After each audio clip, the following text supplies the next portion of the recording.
चला तर चालू करूया आज एक नवीन टॉपिकचं नाव आहे लाईन अँड प्लेन. पार्ट 1 मधला हा आमचा टॉपिक आहे, 6वा टॉपिक लाईन अँड प्लेन, जो की कंपॅरेटिव्हली आम्ही म्हणेन की सोपाच आहे. कारण वेक्टर्स त्या मनानं जरासा अवघड आहे. वेक्टरचे क्वेश्चन सेक्शन सी मधले क्वेश्चन जरासं थेरॉटिकल येतात आणि चॅप्टर जरा थेरॉटिकल आहे. प्रोडक्ट ऑफ वेक्टर्स वगैरे थोडंफार इझी आहे, बट थेरॉटिकल क्वेश्चन्स त्याचे थोडेसे टफ जातात. पण त्याला कम्पेअर केलं आम्ही लाईन अँड प्लेन सोबत, तर लाईन अँड प्लेन मग एकदम सोपा होऊन जातोय. वेटेजच्या बाबतीत बोलायचं म्हटलात तर बोर्डला एक एमसीक्यू येणार 100%. एमसीक्यू मध्ये एक क्वेश्चन येणार. ओके. एमसीक्यू मध्ये क्वेश्चन कुठला असतोय? आमचा लॉजिकचा क्वेश्चन असतोय, मॅट्रिक्सचा नसतोय, त्यानंतर ट्रिग्नोचा असतोय, त्यानंतर येणारा पेअर ऑफ स्ट्रेट लाईनचा नसतोय, मग वेक्टरचा एक असतोय, लाईन अँड प्लेनचा असतोय, एलपीपीचा येत नाही. सो टोटल आमचे जे काय 7 टॉपिक आहेत त्यातला मॅट्रिक्स, आमचा पेअर ऑफ लाईन्स आणि लिनियर प्रोग्रामिंग, ते 3 क्वेश्चन्स येत नाहीत. बाकी 4 चॅप्टरचे 4 एमसीक्यू बघायला मिळतात. पहिल्या पार्ट मधले 4, दुसऱ्या पार्ट मधले 4. ओके. दुसऱ्या पार्टच्या वेळेस आपण परत ते डिस्कस करूयात. बट ठीक आहे, एमसीक्यू एक येतोय, एक एमसीक्यू म्हणतो मी. त्यानंतर आम्हाला जो कंपल्सरी 1 मार्क्सचा क्वेश्चन असतोय, तिथं शक्यतो याचा क्वेश्चन बघायला मिळत नाही, वेक्टरचा क्वेश्चन बघायला मिळतोय. पण सेक्शन बी मध्ये एक क्वेश्चन बघायला मिळतोय. सेक्शन बी मध्ये म्हणजे आमचा 2 मार्क्सचा जो क्वेश्चन आहे तो सेक्शन बी मधला. त्यानंतर सेक्शन सी मध्ये हा बोनस आहे, कारण सेक्शन सी मध्ये याचे 2 क्वेश्चन्स येतात. एक येतोय लाईन वरती, एक येतोय प्लेन वरती. कुठला पण पेपर बोर्डचा काढून बघा, सेक्शन सी मध्ये तुम्हाला 2 क्वेश्चन गॅरंटेड बघायला मिळणारच. ओके. येस. ठीक आहे. कधी कधी असं होते एका दुसऱ्या वेळेस जुलैच्या शिफ्टला, जुलैचा काय फारसा विचार नाही आहे, बट मार्चच्या शिफ्टला असं होत नाही. जुलैच्या शिफ्टला कधी कधी काय होतं, एमसीक्यू आणि सेक्शन बीचा क्वेश्चन पडत नाही, मग त्याच्याऐवजी सेक्शन डी मध्ये 4 मार्क्सचा क्वेश्चन बघायला मिळतोय. सो 4 मार्क्सचाही पण याच्यावरचा क्वेश्चन आहे, जो डिस्टन्सच्या रिलेटेड आहे. असं होते कधी कधी, but this is the usual marking scheme for the board. ठीक आहे. सीईटी साठी मी तर म्हणेन राव, हा चॅप्टर एकदम बोनस, कारण याचे क्वेश्चन्स 5 येणार आहेत. वेक्टरचं जेवढं वेटेज आहे तेवढंच याचं वेटेज आहे. ट्रिग्नोमेट्रिक फंक्शनचं जेवढं वेटेज आहे तेवढंच याचं वेटेज आहे. डेरिव्हेटिव्ह पेक्षा जास्त वेटेज याचं आहे. इंटिग्रेशन पेक्षा जास्त वेटेज. आणि काय सांगू, इंटिग्रेशनचे पण आमचे 4-4 क्वेश्चन्स येतात, पण लाईन अँड प्लेनचे 5 क्वेश्चन्स येतात. सो हा मी म्हणेन की स्कोर करण्यासाठीच ठेवलेला चॅप्टर आहे, कारण तेवढी लेवल नाही आहे म्हणजे डिफिकल्टी लेवल तेवढी जास्त नाही आहे लाईन अँड प्लेनची. सो 5 क्वेश्चन्स येणार आहेत. सो 5 × 2 मी म्हणेन. सो 10 मार्क्सचा चॅप्टर आहे सीईटी साठी. ओके. ठीक आहे. जेईसाठी पण 2 क्वेश्चन्स आधी यायचेच. लाईनचा एक यायचा, प्लेनचा एक यायचा, कायम यायचंच, म्हणजे मागच्या वर्षीपर्यंत जोपर्यंत क्वेश्चनचा काउंट 30 होता तोपर्यंत. आता क्वेश्चनचा काउंट कमी झालाय, क्वेश्चनचा काउंट 25 झालाय. सो ऑलवेज 2 क्वेश्चन्स येतात असं नाही. मी म्हणेन 1+1 आले, 2 तर बोनस आहे, एक क्वेश्चन तर गॅरेंटेड आहे, एक क्वेश्चन तर फिक्स आहे. ओके. ठीक आहे. टॉपिक मध्ये काय काय आहे ह्याही गोष्टी आपण बोलूयात. टॉपिक मध्ये काय काय आहे, तर टॉपिक मध्ये equation of line find out करणं. Equation of line find out करणं 4 टाईप्सच्या इक्वेशन्स आहेत, जे की आपण बघूया कसे कसे काय काय, सगळे डिटेल सांगतो. आणि शिवाय याचे बोर्डचे क्वेश्चन्स पण आपण सॉल्व्ह करून घेऊया या व्हिडिओमध्ये. ठीक आहे. पुढचं आहे इक्वेशन ऑफ द प्लेन. प्लेनचे पण इक्वेशन्स आपल्याला बघायचे आहेत, कसे काढायचे आणि क्वेश्चन्स कसे सोडवायचे. डिस्टन्सचा विषय आहे, distance with respect to line, distance with respect to plane. Then angle between line and plane, line मधला अँगल, प्लेन मधला अँगल, प्लेन मधला अँगल, हे देखील आपण बघूया. आणि कोप्लेनॅरिटी नावाचा एक अनेक विषय आहे, जो की कसं सॉल्व्ह करायचा बघूया. लास्ट एकच क्वेश्चन आहे आपल्या बुकमध्ये कोप्लेनॅरिटी वरती, तो देखील आपण सॉल्व्ह करून बघूया. ऑलराईट. ठीक आहे. कंटेंटला आपण चालू करूया. मीनवाईल जस्ट माझ्याविषयी जे पहिल्यांदाच बघताय व्हिडिओज या चॅनलवरती आला, माझ्याविषयी सांगायचं तर मी प्रतीक सर, बीटेक एमटेक मेकॅट्रॉनिक्स माझं कंप्लीट आहे. बीटेक आणि एमटेक मेकॅट्रॉनिक्स नावाचा कोर्स आहे, ज्याच्यामध्ये कंप्लीट आहे, आणि मी पासआउट आहे NITK सुरतकलमधून. ओके. सांगायचं रिझन एवढंच की बाबा, आपण ज्याला बघायला लागलोय, ज्याच्याकडून शिकायला लागलोय, त्याला आधी येते का नाही माहिती असू दे. ओके. येस. ठीक आहे. चालू करतो मी चॅप्टरला. Yes. Equation of the line. पहिला आपण लाईनचं इक्वेशन कसं काढायचं बघूया. हे जे काय व्हिडिओज आहेत यामध्ये आपण काय बघतोय, तर यामध्ये आपण बोर्डचे चॅप्टर्स रिवाइज करायला लागलोय. बोर्डची आपली एक्झाम आली आहे तोंडावरती, बोर्डचे चॅप्टर्स रिवाइज करायला लागलोय. माझं काम हेच आहे की ह्या 1-2 तासाचा जो काय व्हिडिओ होणार आहे, जो काय व्हिडिओ आहे, त्या व्हिडिओमध्ये म्हणजे कमी वेळात मुलांना सगळा थेरी कन्सेप्ट कळावा, आणि शिवाय बोर्डचे क्वेश्चन जे आहेत ते सॉल्व्ह करता यावेत. This is what is my intention behind making this video. ठीक आहे. पहिला आपण बघूयात इक्वेशन ऑफ लाईन. ठीक आहे, 4 प्रकारचे इक्वेशन्स आहेत. पहिले इक्वेशन काय आहे? Equation of line passing through given point.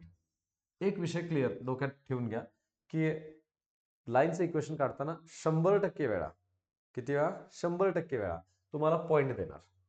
Without point तुम्हाला ना लाईनचं इक्वेशन काढता येते ना प्लेनचं इक्वेशन काढता येते. अशी कुठली केसच नाही आहे की पॉइंटच माहित नाही आणि लाईनचं आणि प्लेनचं इक्वेशन काढायला आहे, असं पॉसिबलच नाही आहे. सो तुम्हाला पॉइंट हा 100% केसेसमध्ये देणारच. मोस्ट ऑफ द केसेसमध्ये तुम्हाला तो डायरेक्टली देणार आणि कधी कधी मग तो इनडायरेक्टली देणार. फुट ऑफ परपॅन्डिक्युलर वगैरे काहीतरी काहीतरी नावं देणार, पण तुम्हाला पॉइंट हा त्यांना द्यावाच लागणार. सो पॉइंट दिला नाही तर इक्वेशन निघत नाही. सो पहिला डोक्यात ठेवा की पॉइंट आम्हाला दिलेलाच असतो. सध्या आम्हाला equation of line find out करायचं आहे through a given point and parallel to a vector. आता लाईन आणि प्लेन यामध्ये काय आहे? लाईनसाठी every time we are interested in to parallel vector. Line कशाला पॅरलल आहे हेच आम्हाला बघायचं असते.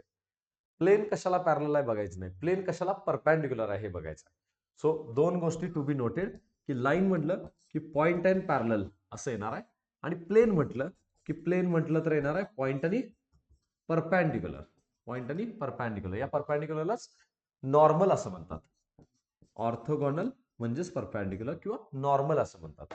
ओके, सो ह्या दोन गोष्टी डोक्यात ठेवा. हे कुठेतरी साईडला लिहून ठेवा. ओके, येस, मी आता हे इथून उडवून टाकतो कारण आपल्याला पहिला इक्वेशन कसं आहे ते बघायचं. ठीक आहे, मग दिलंय काय काय? तर दिलंय आम्हाला the vector equation of the line. Okay, लाईनचं इक्वेशन कसलं काढायचं? वेक्टर मधलं काढायचं. आणि कुठला वे असतोय? तर वेक्टर आणि कार्टेशियन नावाचा असतोय. वेक्टर म्हणला की वेक्टरच्या रिलेटेड आर बार, जसं आपण ते सर्कलचं इक्वेशन, स्ट्रेट लाईनचं इक्वेशन आणि कुठलं कर्व जर असला तर त्याचं इक्वेशन काढताना आपण काय घेतोय? आपण एक्स आणि वाय व्हेरिएबल्स घेतोय, बरोबर आहे ना? व्हेरिएबल्स आपले एक्स आणि वाय असतात. तसं एक्स वाय असतील तर त्याला कार्टेशियन फॉर्म म्हणतात. जर एक्स वाय असेल, आता आपण 3D मध्ये आलोय, 3D जॉमेट्रीत आलोय, तर एक्स वाय आणि झेड तीन तीन अननोन्स असतील. एक्स वाय झेड अननोन्स असतील तर त्याला कार्टेशियन म्हणायचं. आणि एक्स वाय नसतील, आपल्याकडे एक्स वाय झेड नसतील तर मग त्याला दुसरं वेक्टर म्हणतात, वेक्टर फॉर्म. आणि ह्या वेक्टर फॉर्म मध्ये, वेक्टर इक्वेशन मध्ये अननोन जो असतोय त्याला म्हणतात R bar. So R bar is the unknown. X Y Z Cartesian मध्ये, वेक्टर मध्ये आर बार. ठीक आहे, the vector equation of the line passing through point A bar. Okay, एका पॉइंट मध्ये मी म्हटलं पास होणार तर देणार असं मला. सो मी एक लाईन ड्रॉ करतो, या लाईनवरचा एक पॉइंट काढतो, त्याने दिलाय. सो पॉइंट दिलाय मला A bar. Okay, and parallel to a vector B bar. Okay, B बारला पॅरलल आहे, बी बारला पॅरलल आहे. Is R bar is equals to A bar plus lambda B bar असं येते. ओके, थेरम आहे, theorem आहे. डायरेक्ट मला तुम्हाला तो फॉर्म सांगून पुढे जाता येते, पण सांगतो मी कसं येते. ठीक आहे, काय दिलंय मला? व्हाईट कलरची लाईन आहे जी पासिंग थ्रू ए बार म्हटले and it is parallel to B bar म्हटले. सो ही एक वेक्टर आहे की जे आहे बी बार. ही थोडंसं मी कमी ड्रॉ करतो, म्हणजे वरची लाईन मेन आहे, ही आपली पॅरलल लाईन दिले, ती कळावं म्हणून ही छोटी काढली. ठीक आहे, आता काय करायचं? ऑलवेज एक व्हेरिएबल पॉइंट अज्युम करायचं, भले ते लाईनचं इक्वेशन असू दे किंवा प्लेनचं इक्वेशन असू दे. सो लाईनच्या इक्वेशन वरला मी अज्युम केला पी आर बार. ओके, आता मला माहिती आहे, हे डायग्राम बघितल्यानंतर मला कळते की बाबा AP bar is parallel to B bar. आम्हाला काय दिलं होतं? आम्हाला दिलं होतं लाईन पॅरलल टू, थोडंसं खाली घेतो, आम्हाला काय दिलं होतं? Line parallel to B bar असं दिलं होतं. मग लाईनवरचीच आम्ही वेक्टर तयार केली, कारण आम्हाला वेक्टर इक्वेशन विचारलंय, त्यामुळं वेक्टर काय झाली आमची? AP bar is parallel to B bar झाली. ओके, मग आम्हाला माहिती आहे, वी नो दॅट जर पॅरलल असतील तर आम्हाला असं लिहिता येते, जर दोन वेक्टर्स पॅरलल असतील तर त्याला लॅम्बडा टाइम्स लिहिता येते, एका वेक्टरला दुसऱ्याच्या लॅम्बडा टाइम्स लिहिता येते. ओके, वेक्टर टॉपिक मधला हा विषय आहे.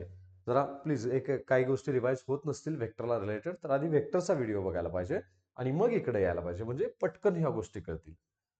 वेक्टरचे मी म्हणतो, वेक्टर ठीक आहे, बराच मोठा टॉपिक आहे, सगळं आम्हाला वेक्टरचं करायचं नाही, पण ऍटलीस्ट बेसिक तरी वेक्टरचं करायला पाहिजे, आणि मग म्हणजे ह्या गोष्टी पटपट पटपट लक्षात येतील. दोन पॅरलल लाईन्स असतील तर AP bar is equals to lambda times B bar असं हे होणार आहे. ओके, ठीक आहे. मग एपी बार म्हणजे याला कसं लिहितात? तर पी बार मायनस ए बार लिहितात. पी ला आम्ही आर बार म्हटले, so R bar minus A bar येणार is equals to lambda B bar म्हटलं. ओके, मग R bar is equals to A bar गेला तिकडं ए bar plus lambda B bar असं झाला. And this is what is the equation जे आम्हाला लक्षात ठेवायला लागतं. डायरेक्ट इक्वेशन लिहू शकताय तुम्ही क्वेश्चन सॉल्व्ह करताना, न्यूमेरिकल सॉल्व्ह करताना असं म्हणू शकताय की the equation of the we know that equation of line passing through point A bar and parallel to B bar is R bar is equals to A bar plus lambda B bar. Hence A बारची value टाकायची, बी बारची value टाकायची, answer संपलं. Okay, ह्याला आपला section बी मधला question किंवा section C मधला क्वेश्चन डायरेक्ट होणार आहे. ओके, ठीक आहे. अजून काय बघा, द कार्टेशियन इक्वेशन. आता यातला दुसरा फॉर्म आहे विच इज कार्टेशियन. ठीक आहे, कार्टेशियन मध्ये काय म्हणले तर the Cartesian equation of the line passing through. Okay, line म्हटल्यावरती पहिला लाईन ड्रॉ करूया. ठीक आहे, लाईनवरचा पॉइंट. आता लाईनवरचा पॉइंट दिलाय काय, द्यायलाच पाहिजे, दिला असणार आहे. पॉइंट दिला ए x1 y1 z1. असा का दिला, कारण हा कार्टेशियन आहे. वेक्टर असेल तर आर बार देतात. And having direction ratios. आता म्हणून म्हटलं मी आधी वेक्टरचा जरा बघितला व्हिडिओ असेल तर जरा गोष्टी सोप्या जातील.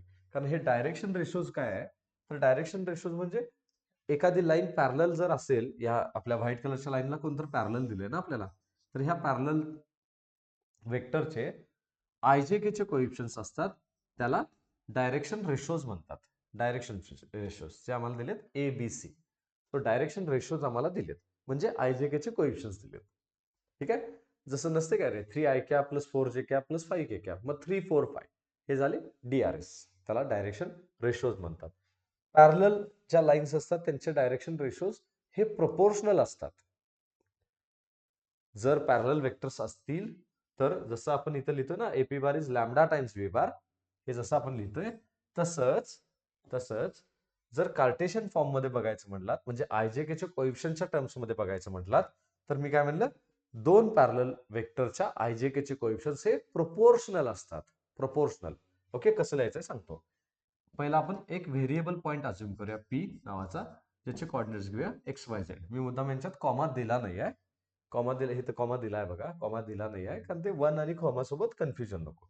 ठीक आहे, ओके.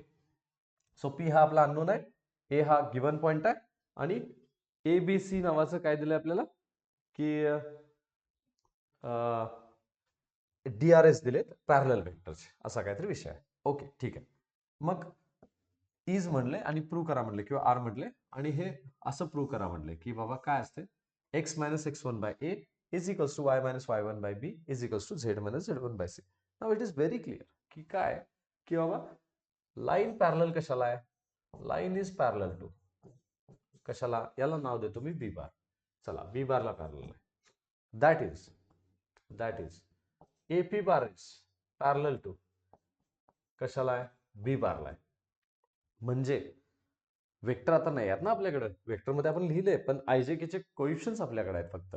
मग आपण कसं लिहायचं, आयजेके चे कोइफिशियंट्स. एपीचा आय कोइफिशियंट काय होणार, एक्स मधून x1 गेला, सो एक्स मायनस x1, त्यानंतर वाय मायनस y1, त्यानंतर झेड मायनस z1, हे आले आय जे के चे कोइफिशियंट्स.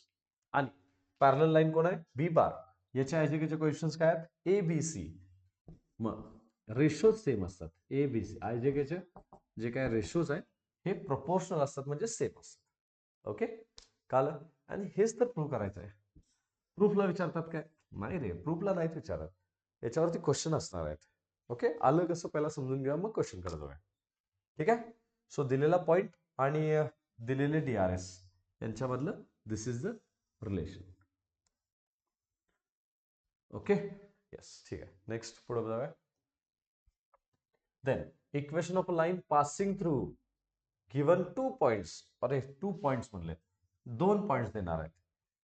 मग मगाशी तर आपण म्हणलं 1 पॉइंट द्यायला पाहिजेच, आता तर 2 द्यायला लागलेत. अरे एक ऍटलिस्ट द्यायला पाहिजे, ऍडिशनल एक दिला तर काय चालतेच की, पण एक तरी असायला पाहिजे. ओके, सो इथं आम्हाला 2 पॉइंट्स दिलेत. कुठले दिलेत बघूया. The equation of a line passing through A bar and B bar is R bar is equals to A bar plus lambda times B bar minus A bar, असं काहीतरी equation आहे ज्याला आपण प्रूव्ह करून बघूया. ओके, कसं prove करणार आहे, पहिला लाईन ड्रॉ केली, मग लाईन वरचा दिलेले पॉइंट मार्क केले, ए बार नावाचा पॉइंट दिलाय, पण इथे 2 दिलेत. ओके, बी बार पण दिलाय, ठीक आहे, चला बी बार पण दिलाय. बाय डिफॉल्ट आपण एक अननोन पॉईंट अज्युम करतोय लाईन वरती. पी आर बार नावाचा एक अननोन पॉईंट अज्युम केला. मग दिलेल्या गोष्टी आम्हाला माहिती आहेत की गिवन काय given points A B and P are collinear. एकाच लाईनवरचे पॉइंट्स आहेत ना. तो A B P are collinear. आता इथे पॅरलल वेक्टर्स दिले नाही आम्हाला. मग आम्हाला काय माहिती आहे, that is AP bar is parallel to AB bar. Parallel तर आपल्याला तयार करायला लागणार. कोण वेक्टर तयार करायचा? AP बार आणि त्याच्याच वरती ही आहे ना AB बार. मग तुम्ही म्हणा पॅरलल कुठं कोलिनियर आहे. अरे कोलिनियर वेक्टर्स पॅरललच असतात. एकावरती दुसरी वेक्टर आहे ना. सो त्या दोन्ही वेक्टर्स कशा आहेत? कोलिनियर आहेत. एकाच लाईन वरती आहेत. म्हणजे पॅरलल वेक्टर्स आहेत. ठीक आहे, ओके. पॅरलल आहे म्हणजेच काय लिहिणार? AP bar is equals to lambda times AB bar. मगाशीच आपण बोललो पॅरलल असेल तर लॅमडा टाइम्स लिहिता येते. मग याला AP बार म्हणजे येणार R bar minus A bar is equals to lambda times AB bar म्हणजे येणार B bar minus A bar. Okay, yes, and this is the final answer. R bar minus A bar is equals to lambda times B bar minus. अरे तेच prove करायला विचारले. So 2 points दिले की directly असं करता येते. ज्यांना लास्ट मोमेंटला हे सगळं शिकायचं आहे, काय नाही, डायरेक्ट फॉर्म्युला लक्षात ठेवायचा. दिलेले 2 पॉइंट्स ए बार बी बार टाकायचा, त्यात आन्सर काढायचं. लॅमडाची व्हॅल्यू काय निघत नसते. एक क्वेश्चन सोडवताना सांगतो. नाही तर लॅमडाची व्हॅल्यू काय म्हणणार, इथला XYZ ची व्हॅल्यू निघत नसते. इथं कुठे गेला लॅमडा, अरे व्हॅल्यू निघत नसते. Lambda will remain there. Lambda तिथेच असणार आहे. ओके, लॅमडाला काय व्हॅल्यू नाही. झालं की संपलं की. लास्टचा लाईनचा शेवटचा विषय हा. लाईनच्या इक्वेशन मधला शेवटचा पॉईंट काय? The Cartesian equation of the line passing through A. Okay, मग आम्ही पहिला लाईनला ड्रॉ करतोय. लाईन वरचे पॉइंट्स मार्क करतोय. पहिला पॉईंट दिला ए, x1 y1 आणि z1. ठीक आहे, परत पुढचा अँड बी पण पॉईंट दिलाय. ओके, एकच number. B point x2 y2 and z2. ठीक आहे, इज आणि मग इथं काहीतरी इक्वेशन आहे. x minus x1 upon x minus x2, y minus y1 upon y2 minus y1. x minus x2 म्हटलं काय मी? x minus x1 upon x2 minus x1 equals to y minus y1 upon y2 minus y1 equals to z minus z1 upon z2 minus z1. असं काहीतरी आहे.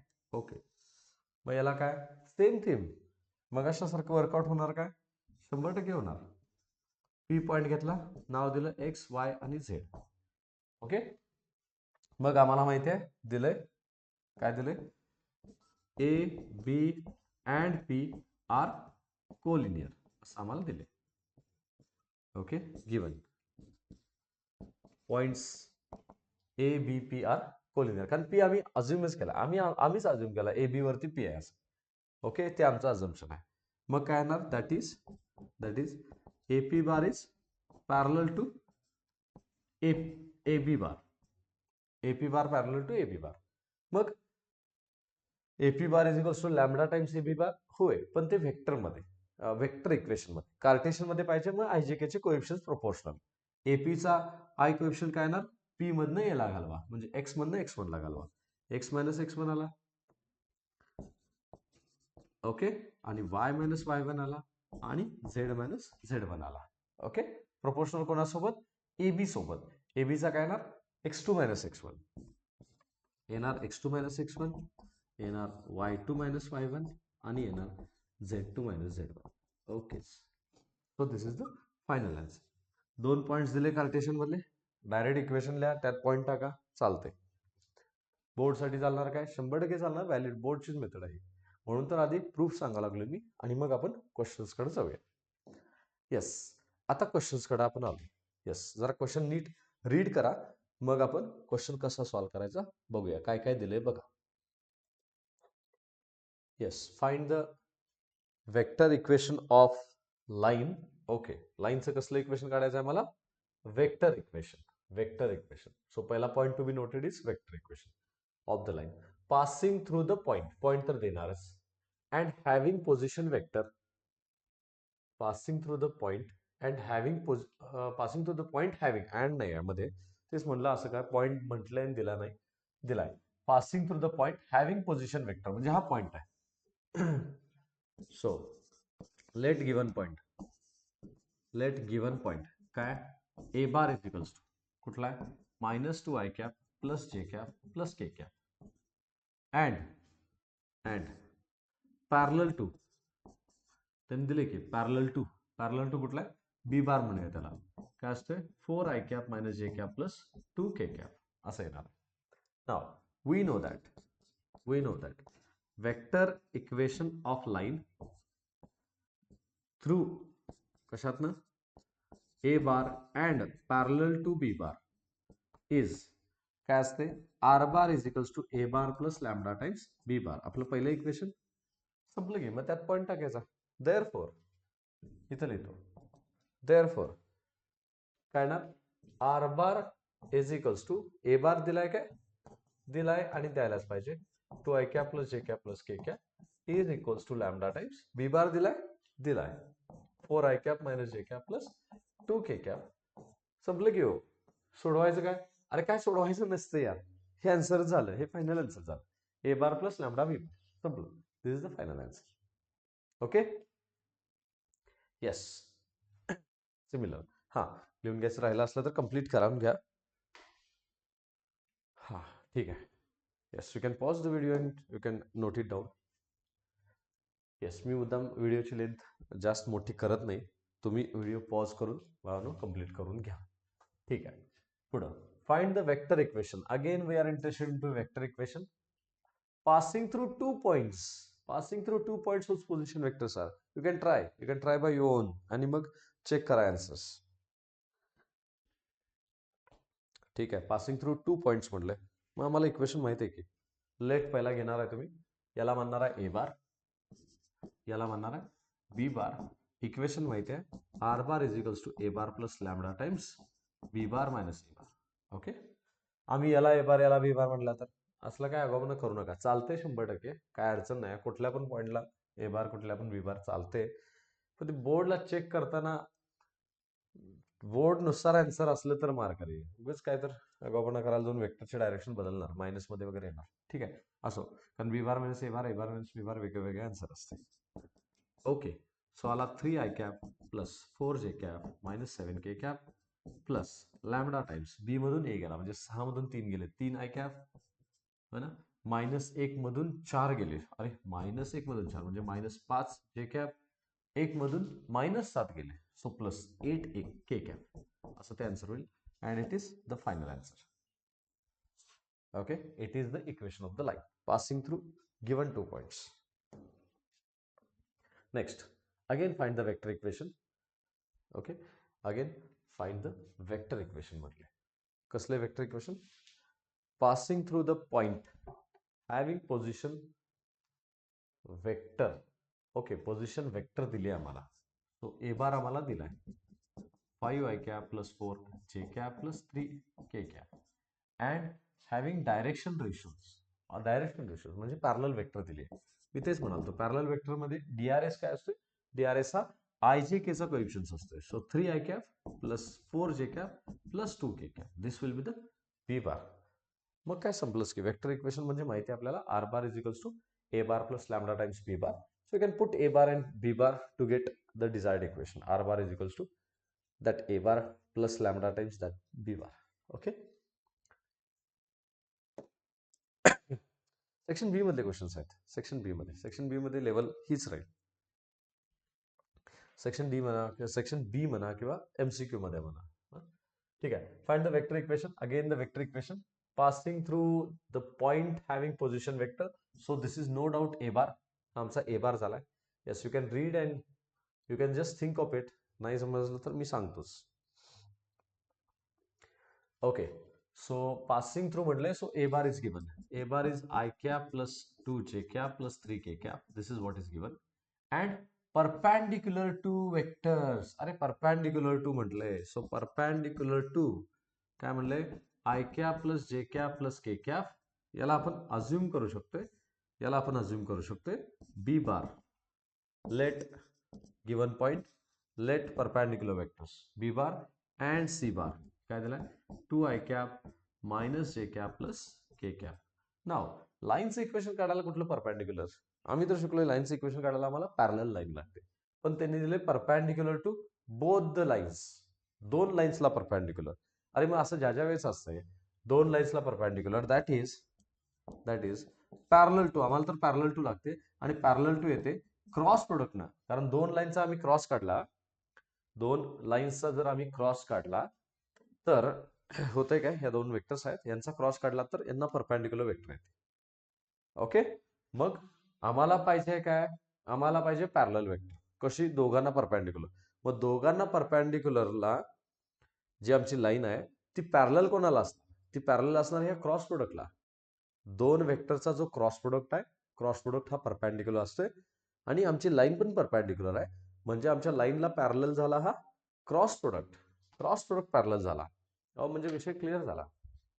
काय आम्हाला ultimately जो पाहिजे होता तो आहे cross product. So cross product कसं काढतात, तो काढतात आय जे के आणि लाईनचा डीआरएस, म्हणजे आय जे के चे कोएफिशियंट्स 1 1 1 आणि 2 -1 1 असं येणार आहे. Okay, so this will be determinant solve करता येतोय तुम्हाला. 1 + 1 this becomes 2 i cap minus 1 - 2 -1, so +1 j cap plus k cap मध्ये येईल -1 -2, सो बिकम्स -3 k cap. असा हा आमचा पॅरलल वेक्टर येईल, parallel to. Okay, now we know that vector equation through a bar and parallel to b bar cross c bar is कसं असते, r bar is equals to a bar plus lambda times parallel vector जे आहेत त्याला नाव द्या किंवा b bar cross c bar as it is वापरा तरी चालतंय. So R bar is equals to A bar ची व्हॅल्यू लिहिणार plus lambda times cross product जो काय आलाय तो टाकणार. आन्सर ओव्हर, संपले. ओके, सो यातली वेगळी केस. हा क्वेश्चन सेक्शन सी मध्ये पडणार, हा क्वेश्चन सेक्शन सी ला पडणार. 3 मार्क्सचा question, parallel to and perpendicular to two vectors. ठीक आहे, नेक्स्ट. एकदा बघून घ्या व्यवस्थित, परत एकदा सॉल्व करून बघा, आन्सर व्हेरीफाय करा. एक्सरसाइज मधलेच क्वेश्चन्स आहेत, you can verify these answers. Okay, determinant मध्ये काय नाही ना माझ्याकडे गडबड. 1 + 1 होणार आहे, कारण minus of 1. Okay, 2 is okay. जे ला होणार आहे 1 - 2, सो -1, पण सेकंड वाल्याला आपण मायनस ऑलरेडी लिहितोय, सो +1 झाला. आणि के ला -1 -2, so -3 k cap. Yes, everything is all right. Okay, next find the vector equation of the line passing through the point having position vector. परत वेक्टर इक्वेशन विचारले, point दिलाय. Okay, so याला आम्ही A bar म्हणणार आहे and parallel to the line. Okay, या लाईनला parallel. अरे मग लाईनचं इक्वेशन आम्हाला पॅरलल टू वेक्टर लागते, आणि तर लाईन दिली आहे. मग ही जी काय लाईन दिली आहे या लाईन मधलं, ह्या लाईनला रीड करता येते की आम्हाला R bar is equals to काय असते, R bar is equals to A bar plus lambda B bar झाला, होय ना. मग ए बार म्हणजे हा पॉईंट घेशील, ए बार म्हणजे कुठला येणार आहे, हा पॉईंट. कारण लाईन आपल्याला जी लाईन पाहिजे ती यातनं पास होते, आणि याला पॅरलल आहे. याला पॅरलल म्हणजे याच्या बी बारला पण पॅरललच आली, कारण लाईन मध्ये हा पॉईंट असतो आणि ही पॅरलल वेक्टर असते. ओके ना, म्हणजे आपलं इक्वेशन कसं येणार आहे, ए बार तेवढा बदलणार, आपला ए बार इकडे आहे plus lambda times B bar काय त्यांचा आहे तोच, 3 i cap plus 2 j cap plus k. संपला की होऊ कळालं का बघा, पॉइंट त्यांनी दिलेला त्यातनं बाज होत्या. पॅरलल, याला पॅरलल म्हणजे याच्या बी बारला पॅरललच, ते तर काय सेमच राहणार. Okay, yes. Find the Cartesian equation. नाव कार्टेशियन इक्वेशनचा विषय आला, कार्टेशियन इक्वेशन काढायचं. Find the Cartesian equation of the line passing through the point. So आम्हाला माहित आहे through point, let the point कुठला ए त्यांनी दिलाय, काय असतोय x1 y1 z1 असतोय, पण त्यांनी दिलाय आम्हाला सध्या -1 2 आणि 1 असा दिलाय. And having the direction ratios and DRS किती दिले, 2 3 1. डीआरएस ला तेवढं ब्रॅकेट मध्ये टाकू नका, अदरवाइज पॉइंट आणि डीआरएस कन्फ्युजन होईल. डीआरएस ला ब्रॅकेट मध्ये टाकत नाहीत, ते पण टाकत नाहीत, आपण पण टाकायचं नाही. बेसिक हे फॉलो करायचं, डीआरएस ला ब्रॅकेट मध्ये नाही. 2 3 1. सो याला आम्ही म्हणूया ए बी सी. आपल्याला माहिती आहे काय, we know that Cartesian equation of line through कशातून through x1 y1 z1 and having DRS कुठला ABC is ते असते x minus x1 by A is equals to y minus y1 by B is equals to z minus z1 by C.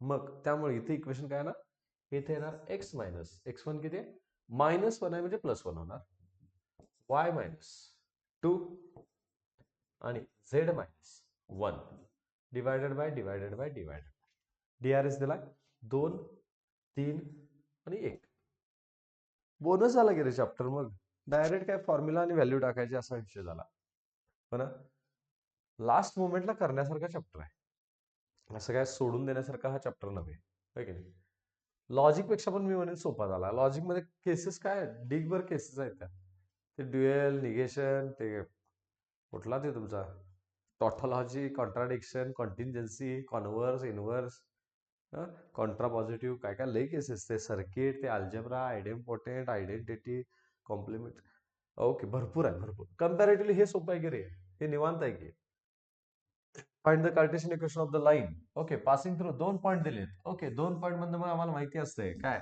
x minus x1 upon x2 minus x1 is equals to y minus y1 upon y2 minus y1 is equals to z minus z1 upon z2 minus z1 झालं की point टाका विषय संपला x minus काय होणार 2 y minus 2 z minus 1 पहिला point 2 2 1 okay 2 2 1 टाकला divided by दोघांचं सबट्रॅक्शन हो ना 1 मायनस 2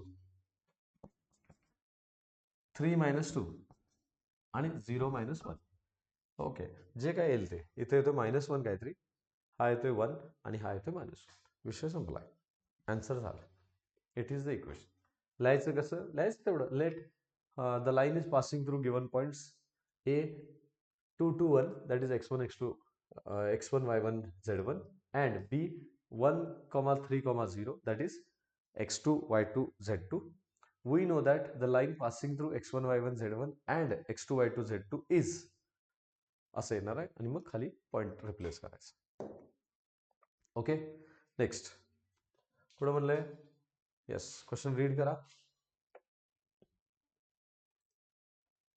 क्वेश्चन मध्ये आम्हाला दिले A -2 3 4 B 1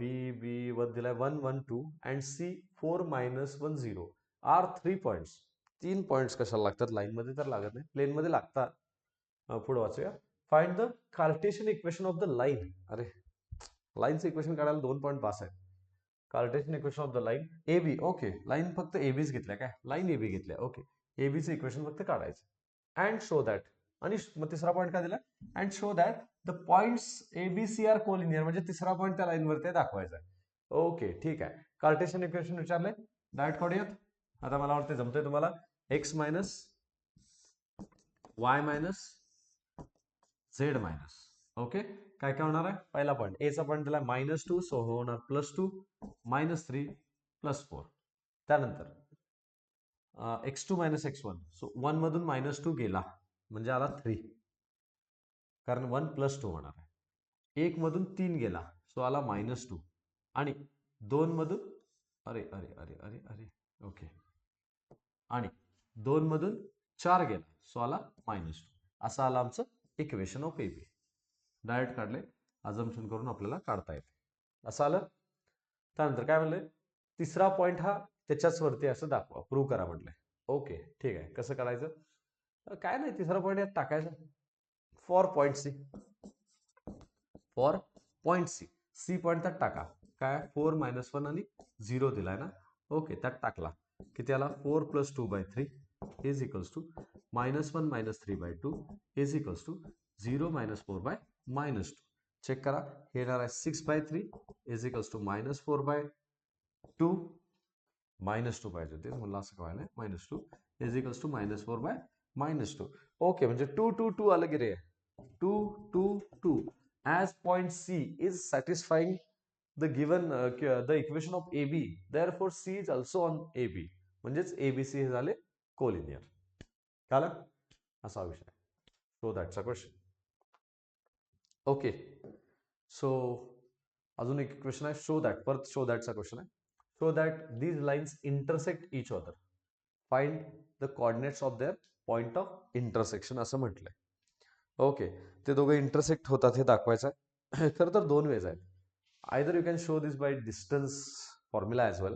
दोघांच्यातलं तुम्ही डिस्टन्स काढू शकता. डिस्टन्स 0 आलं तर त्या दोन लाईन्स इंटरसेक्ट होतात असं आपल्याला म्हणता येते.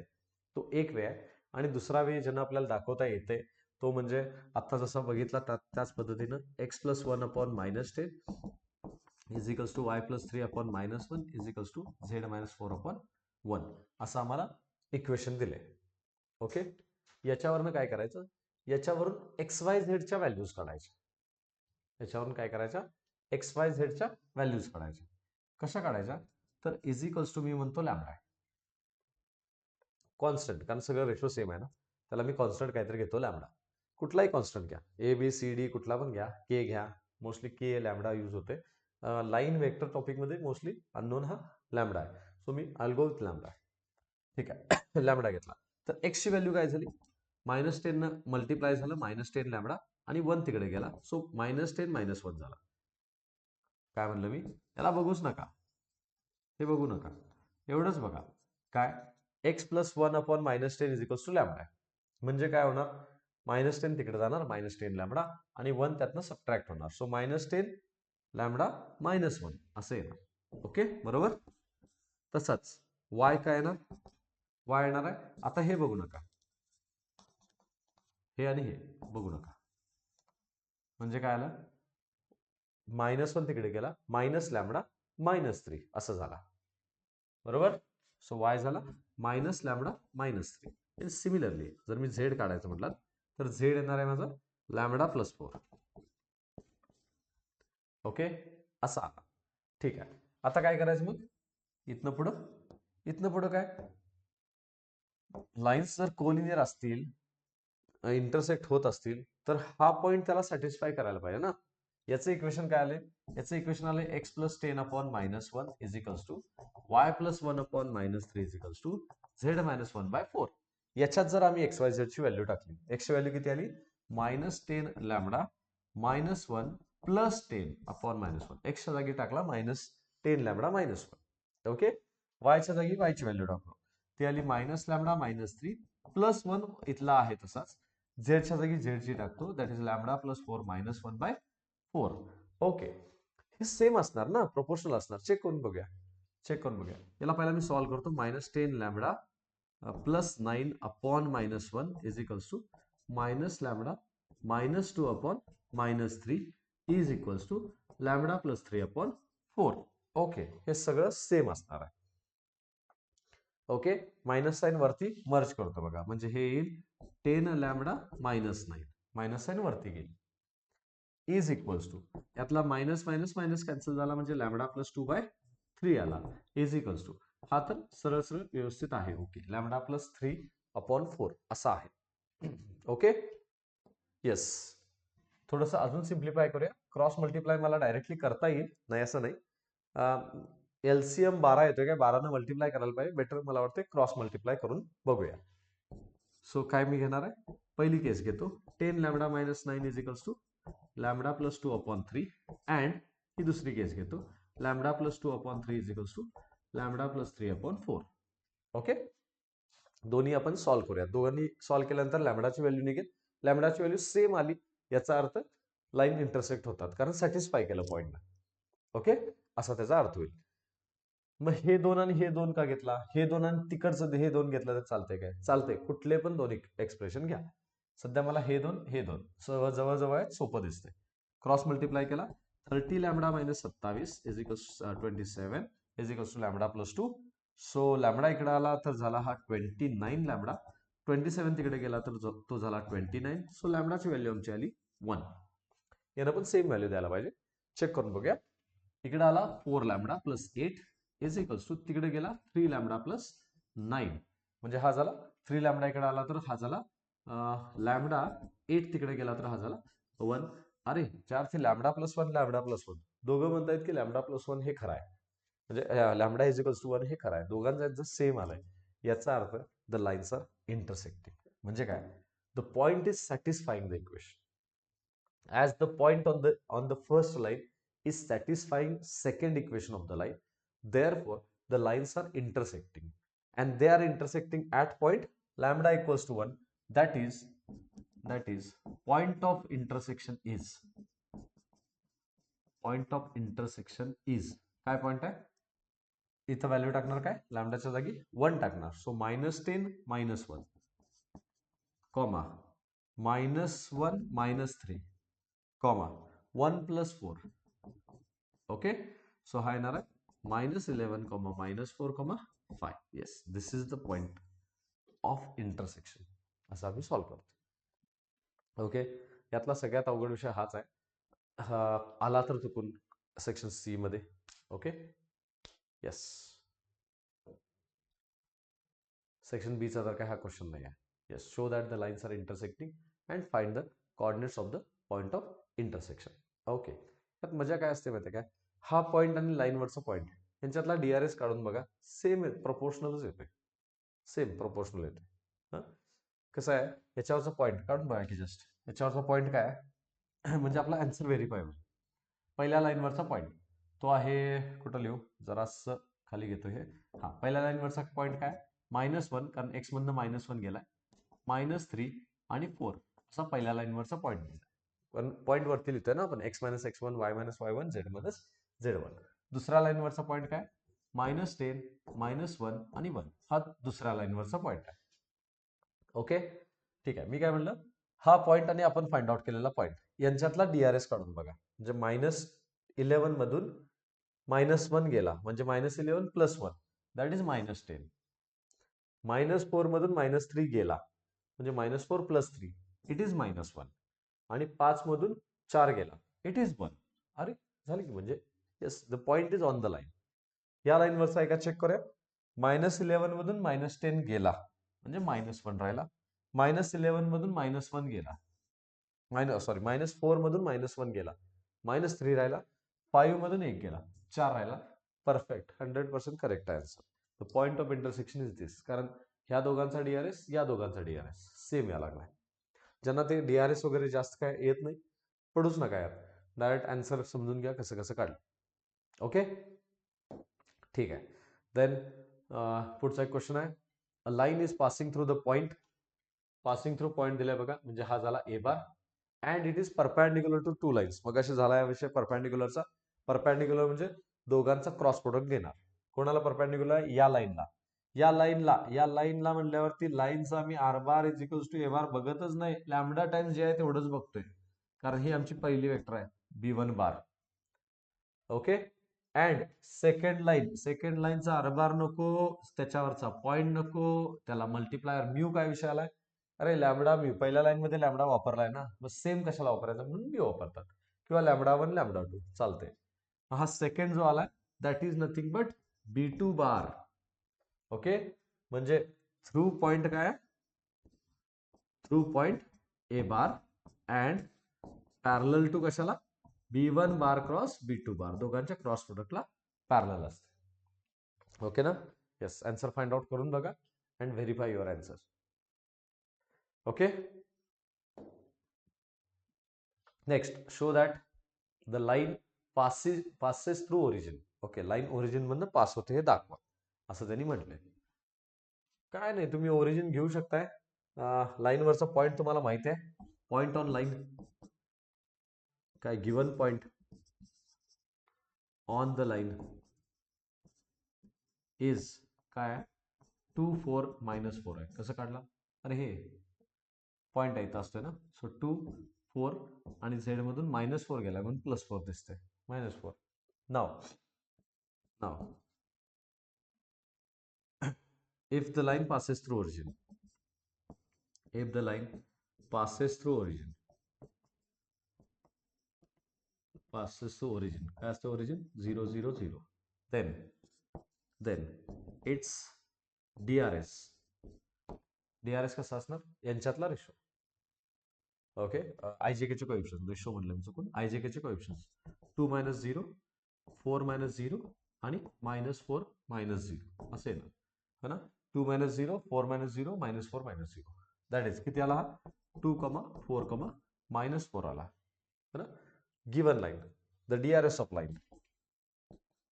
The DRS of given line किती असणार आहे की दिसतोय मला खाली डीआरएस असतो ना, तो आहे 1, 2, -2. अरे 1, 2, -2 मग हे दोघं प्रोपोर्शनल आहेत. 1, 2, -2 ला कशानं मल्टिप्लाय केल्यावर 2, 4 -4 येते काय, येते की प्रोपोर्शनल आहे. 2 न मल्टिप्लाय केला की वरचं इक्वेशन तयार होते. अरे ज्या अर्थी डीआरएस प्रोपोर्शनल आहे त्या अर्थी ह्या लाईन सेम आहेत, कळते काय. So the point, the line is passing through that origin म्हणता येते. हा झाला पहिला वे by which it can be shown, it can be proven. Okay, ठीक आहे. दुसरा वे कुठला आहे, दुसरा वे आहे की मगाशी जसं आपण केलं, याला थोडंसं मी काय करतो खाली घेतो. मगाशी केलंय बघा आपण, काय केलंय, x - 2 upon 1 is equals to y - 4 upon 2 is equals to z plus 4 upon -2. याला तुम्ही लॅमडा अज्युम करू शकताय.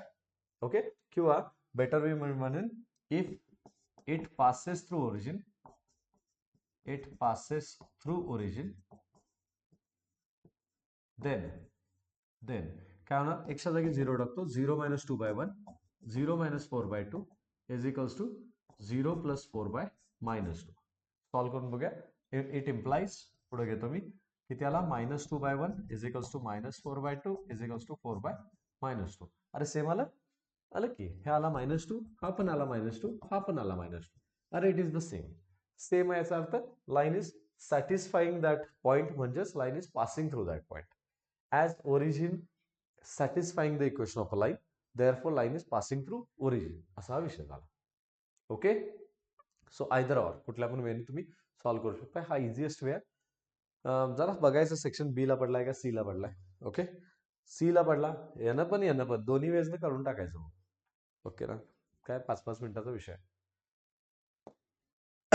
Yes, okay.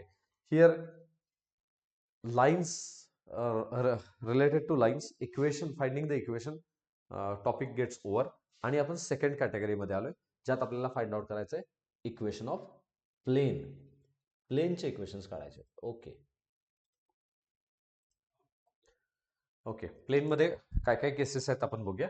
प्लेनमध्ये पहिला आपण इक्वेशन, जसं आपण लाईन मध्ये बघितलं, पहिला इक्वेशन आणि मग क्वेश्चन्स, तसंच प्रकार याच्यामध्ये करूया. Yes, equation of plane passing through a point म्हटलं होतं मी, पॉइंट हा देतात, द्यायलाच पाहिजे. अँड परपॅन्डिक्युलर टू वेक्टर, हे बोललोय आपण. लाईन मध्ये पॅरलल देतात, प्लेन मध्ये परपॅन्डिक्युलर देतात. त्या परपॅन्डिक्युलरलाच ऑर्थोगोनल म्हणतात किंवा नॉर्मल म्हणतात. ओके, थेरम आहे. थेरम पडताय काय, नाही पडत, थेरम पडत नाही. The equation of plane passing through a point A bar, okay, A bar मधनं पास व्हायला लागले, and perpendicular to N bar, okay, N बारला परपॅन्डिक्युलर आहे, is R bar dot N bar is equals to A bar dot N bar. हे दाखवायचं, एवढंच equation येते. Yes, it is the only equation. ठीक आहे. सपोज हे माझं प्लेन आहे, असं का आलं. ओके, सपोज हे प्लेन आहे. प्लेन वरती एक पॉइंट मला दिला, काय नाव दिलं, ए बार, आणि प्लेनला जी परपॅन्डिक्युलर आहे, जी नॉर्मल आहे, ती पण मला दिली एन बार. मग मी करायचं काय, मगाशी केलं तसंच, एक मी व्हेरिएबल पॉइंट घ्यायचा पी आर बार नावाचा, या दोघांना जोडायचं.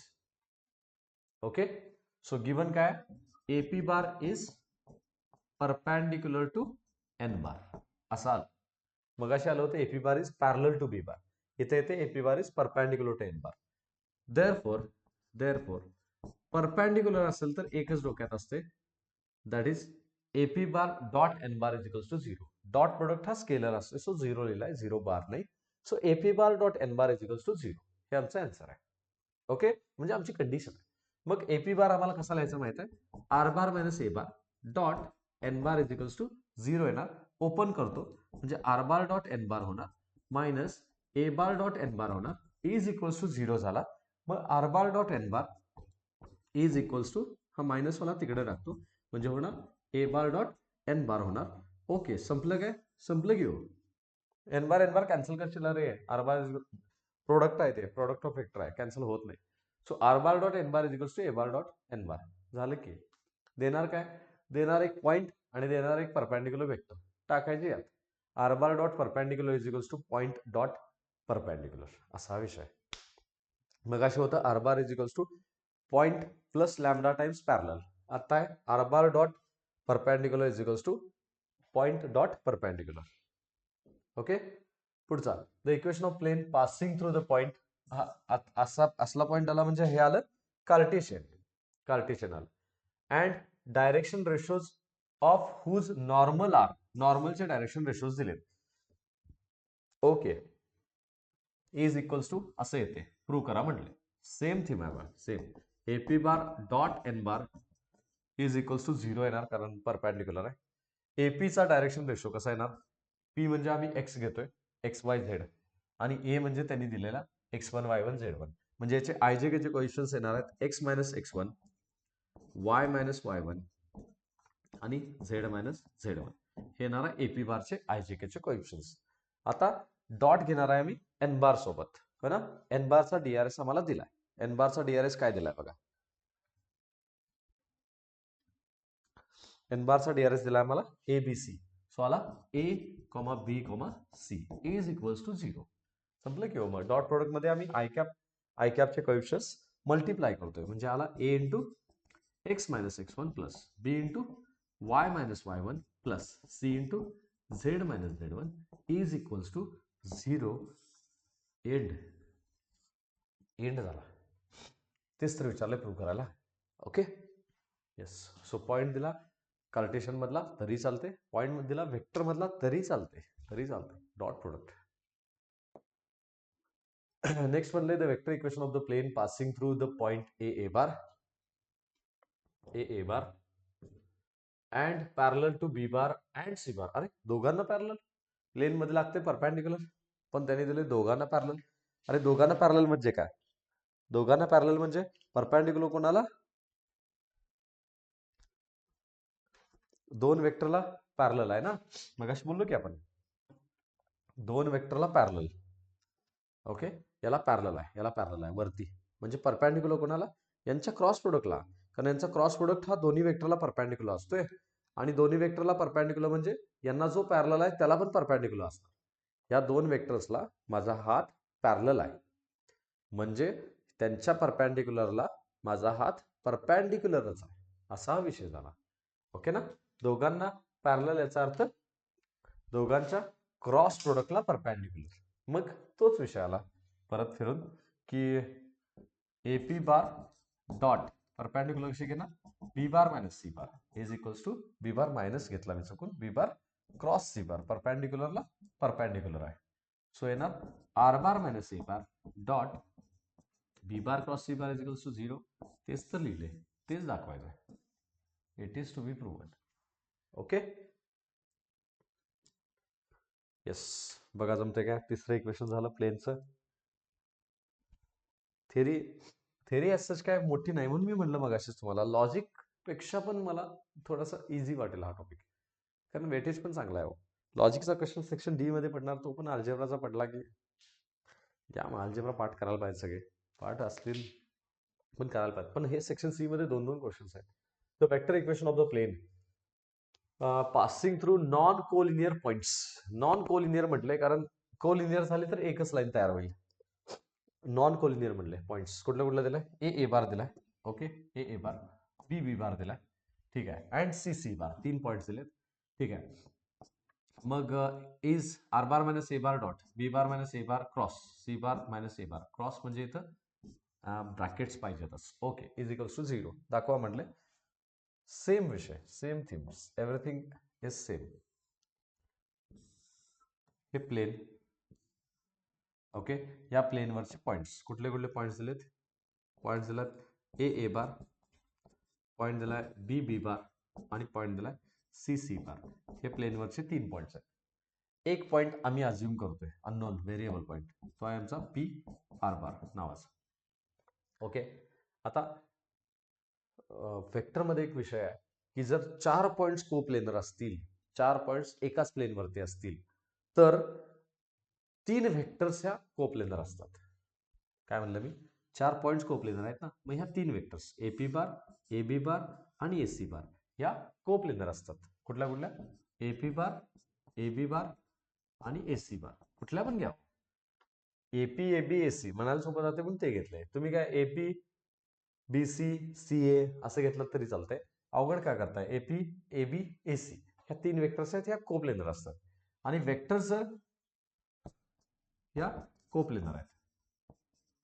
आणि वेक्टर्स जर कोप्लेनर असतील तर त्यांच्यामध्ये कंडिशन आहे की त्यांचा बॉक्स प्रोडक्ट जो आहे, बॉक्स प्रोडक्ट जो आहे तो येतोय 0. बॉक्स प्रोडक्ट म्हणजे त्यांचा scalar triple product. Box product यालाच म्हणतो मी scalar triple product. Scalar triple product हा कसा येतोय? 0 येतोय. ओके, म्हणजेच काय येते? म्हणजेच येतोय हा आर बार किंवा एपी बार डॉट एबी बार क्रॉस एसी बार हा होते 0.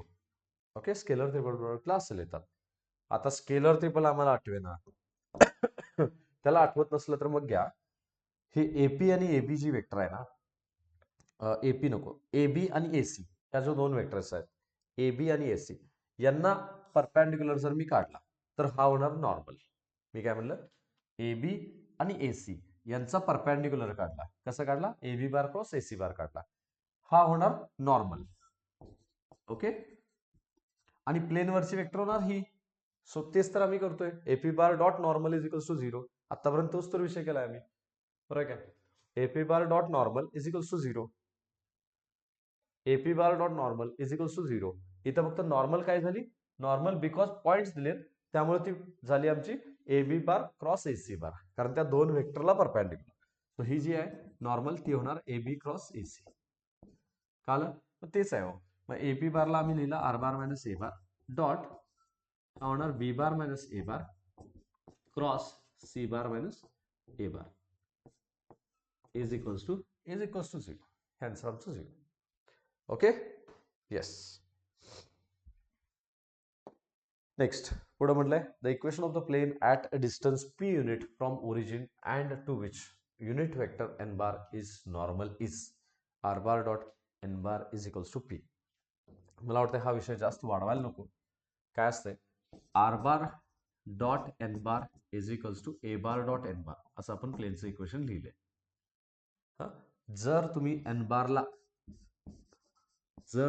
बारला कन्वर्ट केलात कशात? एन कॅप मध्ये. कसं कन्वर्ट करणार? अरे कन्वर्ट करायचं म्हणजे काय करायला लागणार? दोन्हीकडे तुम्हाला डिवाइड करायला लागणार. युनिट वेक्टर कशी करतात? त्याच्या मॅग्निट्यूडनं डिवाइड केलं की युनिट वेक्टर तयार होते. एन बार अपॉन एन असं केलात. एन म्हणजे ते ऍक्च्युली मी लिहिताना एन लिहितोय but it is mod of vector N असा आहे, असा तो विषय आहे.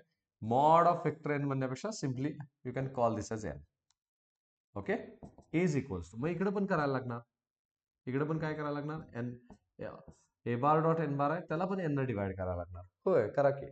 मग हा युनिट वेक्टर झाला.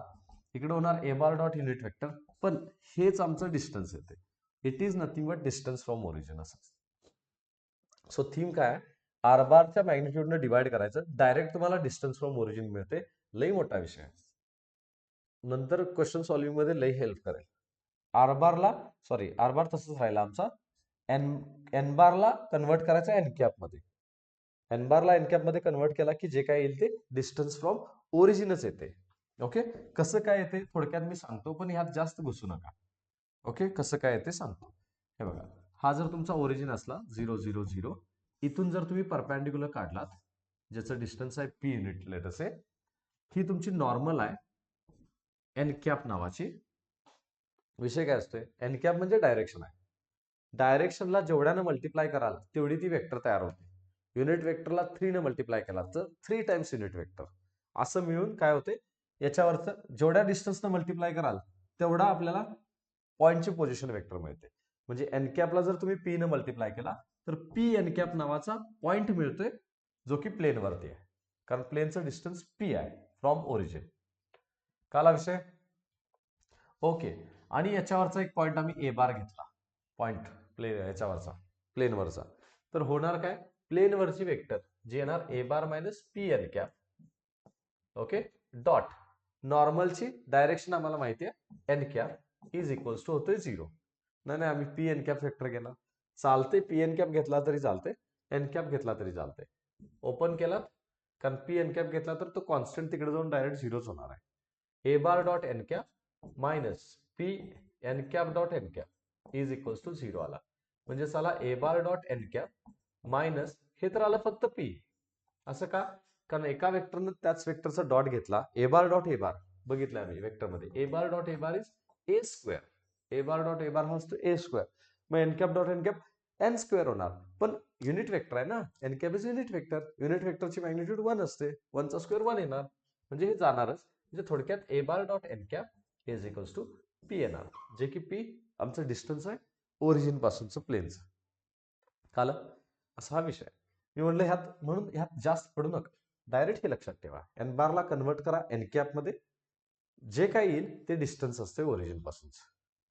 एन बारला कन्वर्ट करायचं एन कॅप मध्ये, जे काय येईल ते डिस्टन्स असते ओरिजिन पासूनचं. निगेटिव्ह आलं तर त्याचा मॉड घ्यायचा, बाबा निगेटिव्ह येऊ शकते, डॉट प्रोडक्ट आहे, निगेटिव्ह येऊ शकते, निगेटिव्ह आलं तरी डिस्टन्स विचारलं तर पॉझिटिव्ह लिहायचं. Okay.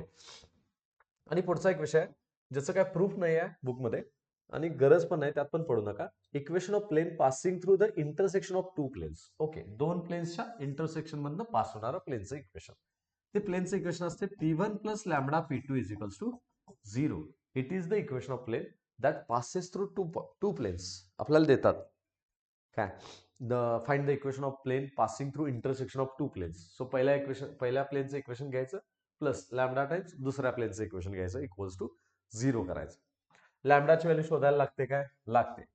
This lambda can be found, lambda can be found by putting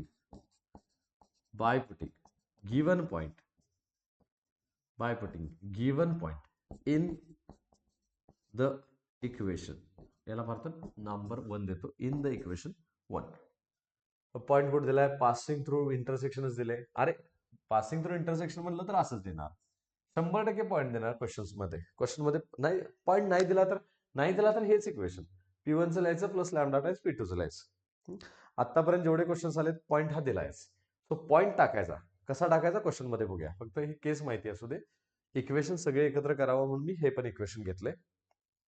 मग काय पॉईंट टाकायचा, लॅम्बडाची व्हॅल्यू निघून येते. ओके, येस, ठीक आहे. हा एवढीच थेरी आहे, प्लेनच्या बाबतीतली थेरी एवढीच आहे. मग आता काय, अँगल आणि डिस्टन्सचा विषय राहतोय, तो पण आपण बघूया. पहिला आपण जाऊयात प्लेनच्या क्वेश्चन्सकडे. Find the vector equation of the plane which is at 42 unit distance from origin. 42 unit distance म्हणजे इक्वल्स टू 42 येणार आहे. ओके, डिस्टन्स म्हणल्यावरती प्लस मायनस मी घेऊ शकतोय. I can take plus or I can take minus, plus minus 42. And which is normal to, अरे normal दिली आहे, so R bar dot N cap, आम्हाला काय माहिती आहे, R bar dot N cap is equals to distance from origin. असं असते ना तुमचा फॉर्म्युला, पी म्हणतो मी, हो ना. सध्या हे येणार, वी नो दॅट, कसं लिहायचं डिटेल सांगतो. We know that equation of plane through equation of plane at distance 42 units from origin and perpendicular to n cap is r bar dot n cap is equals to 42 is equals to p. इथं पण मी p म्हणतो, at a distance p unit. Okay, ठीक आहे. Here distance किती दिले, distance दिले 42 and n cap किती दिले, n बार दिले 2 i cap plus j cap minus 2k cap. Therefore n cap किती होणार, 2i cap plus j cap minus 2k cap divided by it's magnitude. Magnitude किती येणार, 2 चा स्क्वेअर 4, 1 चा स्क्वेअर 1, परत -2चा स्क्वेअर 4. सो 4 4 1 8 + 1 9चं मॅग्निट्यूड 9चं स्क्वेअर रूट 3 आली. So this is what is N cap असं ते येणार आहे. ओके, म्हणजे किती येणार answer? So R bar dot N cap लिहितो 2i cap plus J cap -2k cap divided by 3 is equals to 42 unit distance दिले. डिस्टन्स दिले म्हणून मी याला प्लस मायनस लिहितो. Now this 3 will go on that side आणि जे काय होईल ते आर बार डॉट आम्ही फक्त नॉर्मल घेतली असती तर मग आमचं इकडचं इक्वेशन इकडची व्हॅल्यू आली असती प्लस मायनस किती 126 and this will be the final answer. Okay, आला तर सेक्शन बी मध्ये क्वेश्चन येईल. सेक्शन सी मध्ये येऊ शकतोय. This question can be there in the section C, कारण बरेच जणांना हे माहित नसते. हे डायरेक्ट असं लक्षात ठेवणं होत नाही, जमत नाही. But this is the solution. Okay, एवढं लिहिलं तर देणार काय? 2 मार्क्सचा क्वेश्चन परफेक्ट आहे. 2 मार्क्स तर द्यायलाच पाहिजे. 3 मार्क्सला जरासं जास्त होईल वेटेज, पण आला तर एवढंच लिहिणार. ह्यापेक्षा आणि काय एक्स्ट्रा लिहायचं नाहीच आहे. आला तर मार्क्स द्यायलाच पाहिजे 100%. Okay, next find the perpendicular distance of origin from the plane. Yes, try करून बघा काय ते डिस्टन्स विचारलंय फ्रॉम ओरिजिन. नक्कीच सॉल्व करता येणार.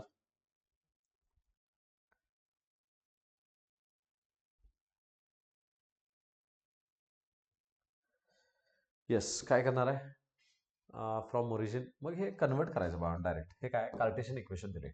ओके, कार्टेशियन इक्वेशन हा पॉईंट आपण खरं तर थेरम बघताना खूप डिटेलमध्ये बघितला नाही. इथं काय होणार आहे बघा. Given equation of plane is काय आला 6x - 2y + 3z - 7 = 0 आला. दॅट इज इक्वेशन काय आलं 6x - 2y + 3z = 7 असं आमचं इक्वेशन आलं. नाव it is a Cartesian equation. It is a Cartesian equation. The corresponding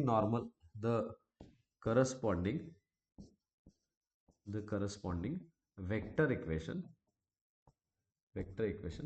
can be vector equation कसं होणार आहे?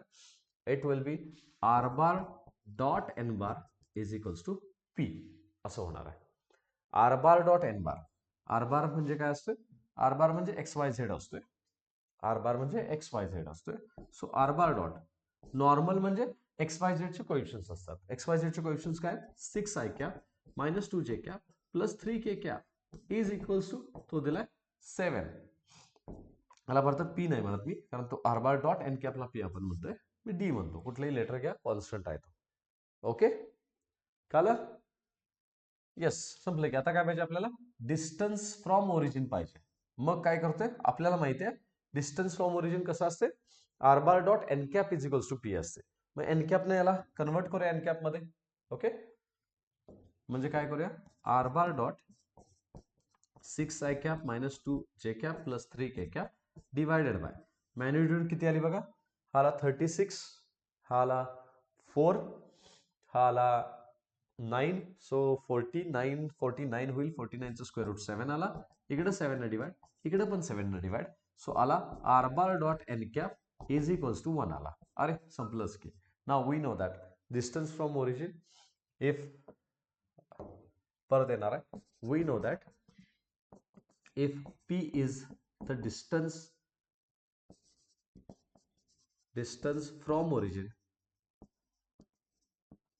and n cap is normal, then plane is किंवा equation of plane is काय असते? r bar dot n cap is equals to p असते. Here p ची value किती आली? p is equals to 1. अरे म्हणजे डिस्टन्स फ्रॉम ओरिजिन आमचं झालं 1. ओके, सो असं आपल्याला डिटेल इथं लिहिता येते. ओके, ठीक आहे. येस, नेक्स्ट आपण पुढे जाऊन बघूया. ओके, आणि मग पुढचा क्वेश्चन बघूया. म्हणजे या टाईपचे क्वेश्चन असतातच हो, डिस्टन्स काढायचा. डायरेक्ट लक्षात ठेवा तो कसा आहे. म्हणून म्हणलं होतं थेरमच्या वेळी पण ते आर बारला एन कॅप मध्ये कन्वर्ट करायचं, जे काय येईल ते डिस्टन्स येते. Again the same thing. Find the coordinates विचारले. Find the coordinates of foot of perpendicular drawn from origin to the plane. Okay, so given equation of plane is given equation of plane is काय झालंय 2x plus 6y minus 3z is equals to 63 असं दिलंय. Okay, so याचा आम्हाला distance काढता येईल. Normal ते मगाशी घेतला same question. So R bar dot N cap मी लिहितो which is 2i cap plus 6j cap minus 3k cap is equals to 63. मग याला आम्ही एन कॅप मध्ये कन्वर्ट करणार. किती होते बघा, 6 म्हणजे 36 आणि 4 49 म्हणजे 7 ने डिवाइड केलं. सो 63/7 असा येईल. So R bar dot N cap is equals to 9 आला. ओके ना. सो डिस्टन्स फ्रॉम ओरिजिन 9 आलं. डिस्टन्स फ्रॉम ओरिजिन 9 आलं की आपल्याला ते फाइंड आउट करता येते की फुट ऑफ परपेंडिक्युलर डायग्राम काढलेली आठवती काय, कुठे गेली डायग्राम इथं आहे बघा. So this was the foot of perpendicular. काय होता तो P N cap. P N cap is foot of the perpendicular. So we know that foot of perpendicular is P N cap. म्हणजे किती आला 9 इंटू एन कॅपची value. N कॅपची value N bar घेतला चुकून गडबडीत एन कॅप पाहिजे. N cap किती आला डिवायडेड बाय 7 आला. Okay yes. सो 9/7 टाइम्स आत मल्टिप्लाय करा. So 18/7 I cap plus 54/7 j cap minus 27/7 k cap. This will be the final answer. Okay, foot of perpendicular विचारना. ठीक है. Next, reduce this equation into normal form and hence find. करा बाबा. ठीक है. 3-4 एकदा विचार करून बघा, मी सांगतो आन्सर.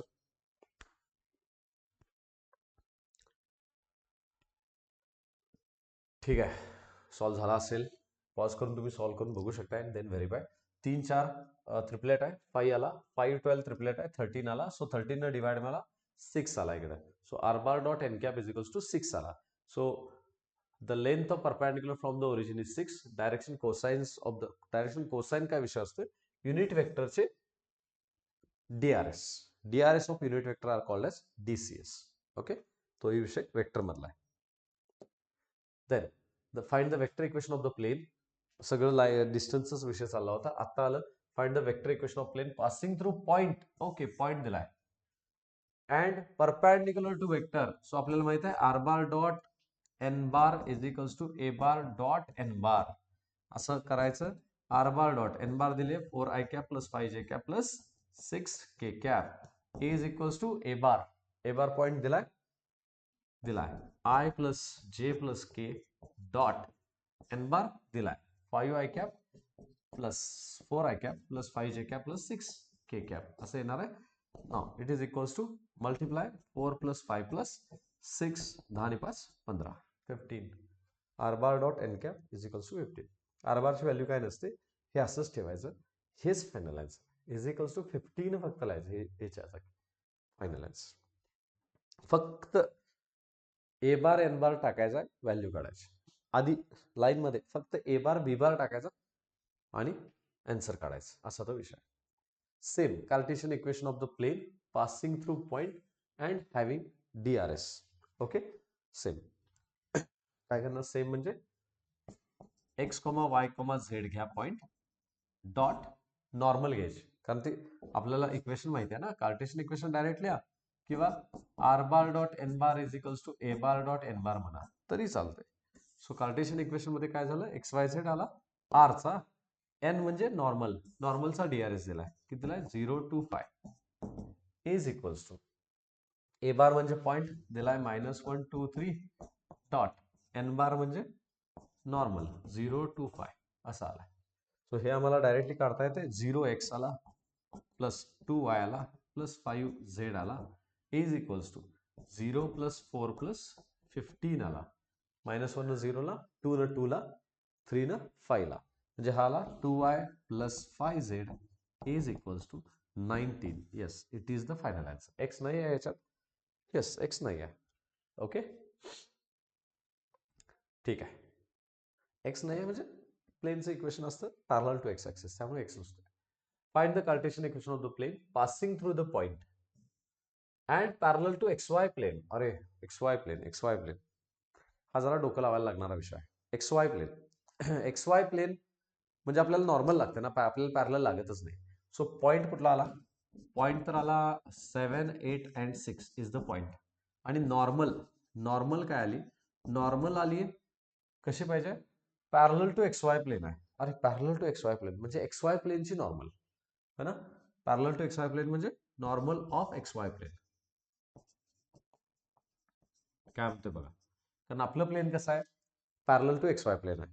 मग आपल्या प्लेनची नॉर्मल काय असणार? एक्स वाय प्लेनला पण नॉर्मलच असणार. हे आपलं प्लेन, हे X Y plane. X Y प्लेनची नॉर्मल ही आपल्या प्लेनची पण नॉर्मलच असणार. ओके, सो नॉर्मल आपल्याला पाहिजे असणार is normal of X Y plane. आणि एक्स वाय प्लेनची नॉर्मल असते एक्स वाय म्हणजे झेड ऍक्सिस. झेड ऍक्सिस, अरे झेड ऍक्सिस म्हणजेच K cap. K cap is the normal. So N bar किंवा N cap is equals to K cap आला. Okay, मग same जे काय कन्सेप्ट आहे आपला तोच. ओके ओके ओके, याला सिलेक्ट करतो मी व्यवस्थित. येस, मग आपल्याला काय माहिती आहे? R bar dot N bar is equals to A bar dot N bar. So R bar dot N bar आलाच नाही की एन कॅपच आला डायरेक्ट. असू दे, काय जो काय येईल तो. K cap is equals to A bar आम्हाला माहिती आहे. कार्टेशियन इक्वेशन विचारले. ओके, इक्वेशन कार्टेशियन विचारले. सो कार्टेशियन फॉर्म मध्ये मी लिहितो, म्हणजे एक्स वाय झेड मध्ये. X Y Z dot N bar मध्ये आय आलाच नाही, 0. जे आलाच नाही, 0. के तेवढा आला, सो के आला 1 इज इक्वल्स टू ए बार आला 7, 8 अँड 6 डॉट इकडे आला एन बारचा 0, 0 आणि 1. म्हणजे आला एक्स न 0, 0x, वाय न 0, 0y, झेड न 1 ला Z is equals to 7 into 0 is 0, 8 into 0 is 0, 6 into 1 is 6. म्हणजे Z is equals to 6 is the final answer. असलं कसलं प्लेन आलंय? अरे हेच प्लेन आहे. It is the equation of the plane which is parallel to X Y plane. ठीक आहे, Z equals to 6. Next, the foot of perpendicular drawn from origin to the plane is दिलाय. Find the vector equation of the plane. मानो करून बघा. हा झालेला question आहे. Origin आपल्याला दिलाय 0, 0, 0. याच्यापासून फुट ऑफ परपॅन्डिक्युलर दिलाय आम्हाला M1, 0, 0. ओके, सो प्लेनचं इक्वेशन आम्हाला विचारलं. सो नॉर्मल तर दिलीच आम्हाला. एन बार इज एम बार दिलायच आणि पॉइंट दिलाय एम. असा तो सॉल्व्ह करायचा विषय आहे. पॉइंट दिला, एन बार दिला, संपला विषय. Okay, next, find the vector equation of the plane passing through point. Okay, and parallel to 2 vectors. मग अशी लाईन मध्ये आलं बघा. लाईन मध्ये आलं होतं परपॅन्डिक्युलर टू 2 लाईन्स. आता इथं आलंय parallel to 2 lines. Parallel to 2 lines म्हणजे यांचा परपॅन्डिक्युलर काढणार आपण. सो पॉइंट तर आपला आहेच, मी फक्त पॉइंट सांगतो. तो आपला आहेच, त्यांना आय जे के लावणार. वेक्टर इक्वेशन म्हणले ना. So 2i cap plus 7j cap plus 5k cap I J K लावला. अँड नॉर्मल काय येणार? Normal N bar is equals to, it is parallel to both. Parallel to both म्हणजे याला जर आम्ही n1 म्हणलं, याला जर आम्ही n2 म्हणलं, तर आमची नॉर्मल येणार आहे n1 cross n2. So n1 cross n2. Okay, हे असणार आहे आमची नॉर्मल. ऑलराईट, जस्ट फॉर्म्युला लिहा, व्हॅल्यू पुटअप करा. R bar dot N bar is equals to A bar dot N bar. Values put up करा. कार्टेशियन इक्वेशन विचारलं प्लेनचं. चांगला आहे question, 1 number. Yes, find the Cartesian equation of the plane म्हणले. R bar dot R bar is equals to, म्हणजे आता हे मुळात प्लेनचं वेक्टर इक्वेशन आहे काय? तर नाही. R bar is equals to A bar plus lambda times B bar. अरे हे तर आमचं लाईनचं इक्वेशन असते. पण मग पुढं काय दिले? पुढं म्यू टाइम्स आणि काय म्हणले की डॉट सी बार. अरे मग हे काहीतरी वेगळं आहे, लाईनचं इक्वेशन नाही आहे. मग हे प्लेनचं इक्वेशन आहे काय? तर आहे. हे प्लेनचं एक स्पेशल इक्वेशन आहे, ज्यात काय म्हणले, द गिवन प्लेन इज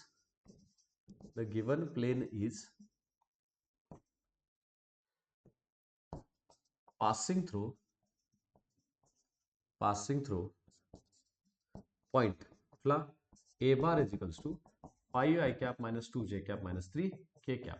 पहिला असतोय पॉइंट.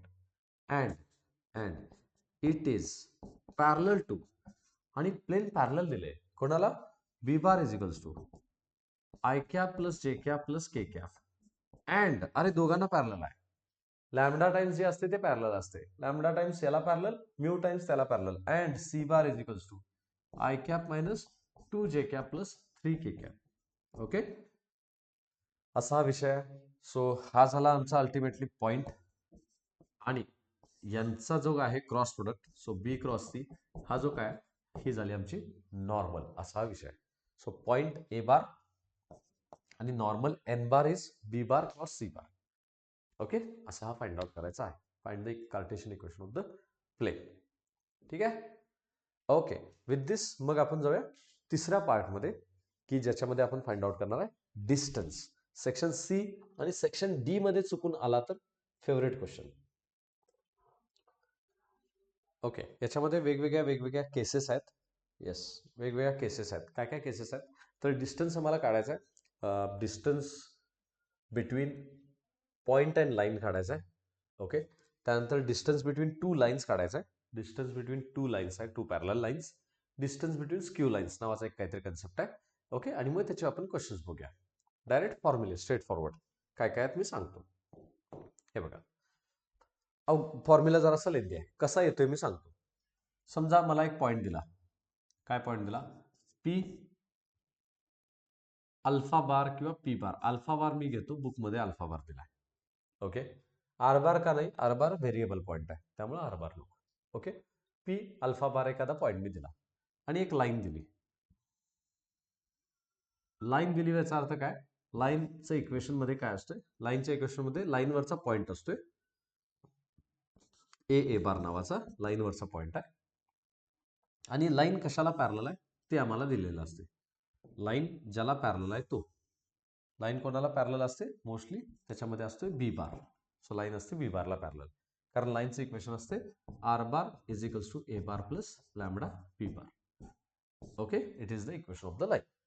आता आम्हाला काढायचं distance of this point from the plane, from the line. त्या पॉइंटचं लाईन पासूनचं डिस्टन्स काढायचं. सो हे डिस्टन्स आम्हाला पाहिजे, पिंक कलर्स. याला पॉइंटला म्हणतो मी एम. मग हे डिस्टन्स कसं येते तर हे येते युझिंग पायथागोरस. जर आम्ही ट्रायंगल तयार केला तर ट्रायंगल तयार केल्यानंतर आम्हाला कळते काय, एक मिनिट द्या, चला मी थोडं छोटं करतो. हा, आम्हाला कळते काय की पीएम जो आहे आमचा, PM is equals to under root मध्ये मी टाकतो. पीएम म्हणजे आमचा ट्रायंगलची एक साइड आहे, ती असणार आहे हायपोटेनसचा स्क्वेअर, म्हणजे कोण? पीए चा स्क्वेअर मायनस, त्यातनं आम्ही मायनस करणार ए एम चा स्क्वेअर. ओके, असं असणार आहे. क्वेश्चन सोडवताना या अप्रोचनं आपल्याला सॉल्व्ह करायला लागतं. पीएम पाहिजे म्हणजे हायपोटेनस मायनस हायपोटेनसचा स्क्वेअर मायनस ए एमचा स्क्वेअर, हे आम्ही स्क्वेअर रूट मध्ये टाकणार आहे. ओके, मग पीए ही वेक्टर आहे का? तर हो, पीए ही वेक्टर आहे. ज्यातला पी पॉइंट काय आहे किंवा ए पॉइंट काय आहे? ए आहे ए बार, पी आहे alpha bar. So A bar minus alpha bar हे जर आम्ही काढलं, ए बार मायनस अल्फा बार किंवा अल्फा बार मायनस ए बार कुठलंही काढा, ते काढलं आम्ही तर तर त्या वेक्टरचा मॅग्निट्यूड घेतली आम्ही. वेक्टरची मॅग्निट्यूड कशी घ्यायची तर आयजेकेचे कोएफिशियंट्स आहेत त्यांचा स्क्वेअर करायचा आणि स्क्वेअर रूट मध्ये टाकायचा, असं तो असतो. क्वेश्चन सोडवताना परत एकदा रिवाइज करूया. पण ती आम्ही काढली आणि त्याचा स्क्वेअर केला, कारण ही वेक्टर आहे ना, पी ए बार वेक्टर आहे म्हणजे त्याचं मला लेंथ काढता येईल.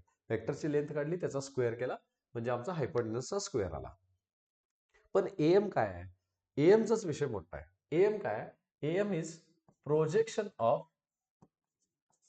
एएम म्हणजे काय? इट इज प्रोजेक्शन ऑफ कशाचं? AP bar on on AP bar किंवा पीए बार, कुठलाही म्हणा. एपी बार घेऊ काय? पीए बार घेतो, इकडे पीए बार घेतलाय. Projection of PA bar on कशावरती? बी बार वरती. हे जे काय मी काढलंय प्रोजेक्शन, याचा पण स्क्वेअर आहे.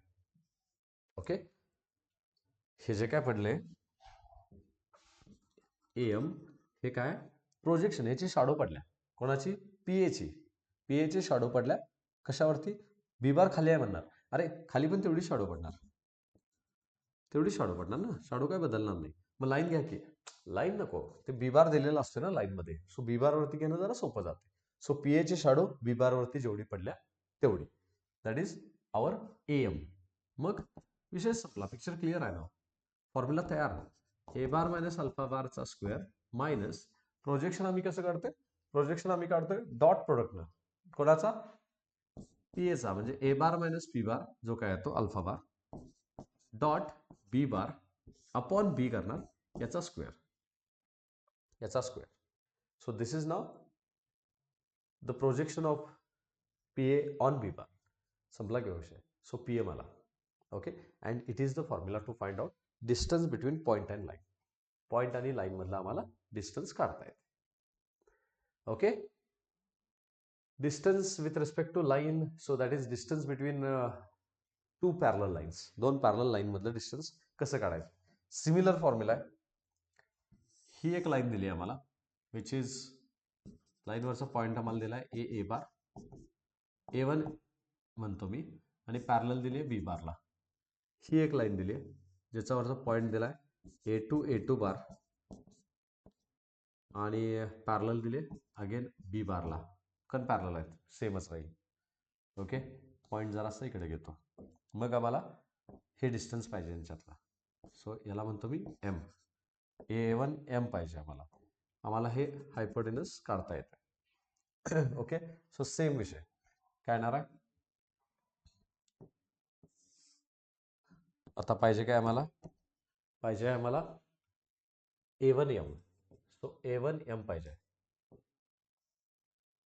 Okay, so is equals to under root मध्ये येईल काय येईल? A1 A2 चा स्क्वेअर मायनस A1 A2 चा स्क्वेअर मायनस A2 एम चा स्क्वेअर. A2 एम चा square. Again the same theme. A1 A2 म्हणजे आमचं डिस्टन्स बिटवीन टू पॉईंट्स आहेत, काढता येते. आणि A2 एम म्हणजे आमचं प्रोजेक्शन आहे. प्रोजेक्शन कोणाचं आहे? A1 A2चं A2 एम वरती पडलेलं किंवा बी बार वरती पडलेलं प्रोजेक्शन आहे. ओके, असं आम्हाला काढता येते. येस, ठीक आहे. बुकमध्ये स्लाइटली डिफरंट फॉर्म्युला असेल, त्यात जाऊ नका. डायग्रामनं कळते ना, इकडे या. Then distance between skew lines. Skew lines काय विषय आहे? तर अशा लाईन्स की ज्या नॉन इंटरसेक्टिंग आणि नॉन पॅरलल असतात. लाईन्स पॅरलल पण नाहीत आणि इंटरसेक्टिंग पण नाही आहेत. असं कसं होईल? लाईन पॅरलल नसल्या तर इंटरसेक्ट होणार की? होणार, पण ते 2D मध्ये. 3D मध्ये लाईन पुढं पाठीमागे आहे. या लाईन्स पॅरलल पण नाही आहेत आणि ह्या कधीच इंटरसेक्ट होणार नाहीत. ही निघाली वरती इकडं आणि ही निघाली इकडं. सो या lines they are non intersecting. आणि ह्या पॅरलल तर काय मला दिसत नाही, डायरेक्शन वेगवेगळे आहे. सो अशा लाईन्सला आपण स्क्यू लाईन्स म्हणतोय. त्यांच्यातलं डिस्टन्स कसं काढतात? तर त्याचा फॉर्म्युला आहे. लाईन दिला आपल्याला की लाईनवरचा पॉईंट देतात. म्हणजे इथला देतात A1 बार आणि A2 बार. ओके, हे दिले पॉइंट्स. ठीक आहे. मग दोघांना परपॅन्डिक्युलर काढायचा कॉमन, की जो असतोय B1 क्रॉस B2. कारण पहिल्या लाईनचा B1 देतात, दुसऱ्या लाईनचा बी देतात. कशाला? पॅरलल आहे तो. आणि त्या कॉमन परपॅन्डिक्युलर वरती A1 A2चं काढायचं प्रोजेक्शन. सो जे काय डिस्टन्स आहे, सो ते डिस्टन्सचा फॉर्म्युला असतो यांच्या केसमध्ये. डिस्टन्सचा फॉर्म्युला असतो A2 A1 किंवा A1 A2 कुठलाही म्हणा dot B1 cross B2. Okay, divided bye ज्याच्यावरती प्रोजेक्शन घेतला त्याच्या मॅग्निट्यूडनं डिवाइड. ओके, असा तो विषय होईल. ऑलराईट, प्रोजेक्शनला डिवाइड केलं ना मगाशी? येस, डिवाइड केलं. ओके, संपला घेऊ. हाच तो फॉर्म्युला आहे. याचा स्क्वेअर घेतला का मी? B1 क्रॉस B2 फक्त म्हणायला पाहिजे, magnitude. Okay, A2 A1 dot B1 cross B2 upon B1 cross B2. गडबडीत डॉट लिहिला वाटतं मी. हां, क्रॉस B2 यांची मॅग्निट्यूड. येस, ऑलराईट, हे फॉर्म्युले आहेत. ठीक आहे. ओके,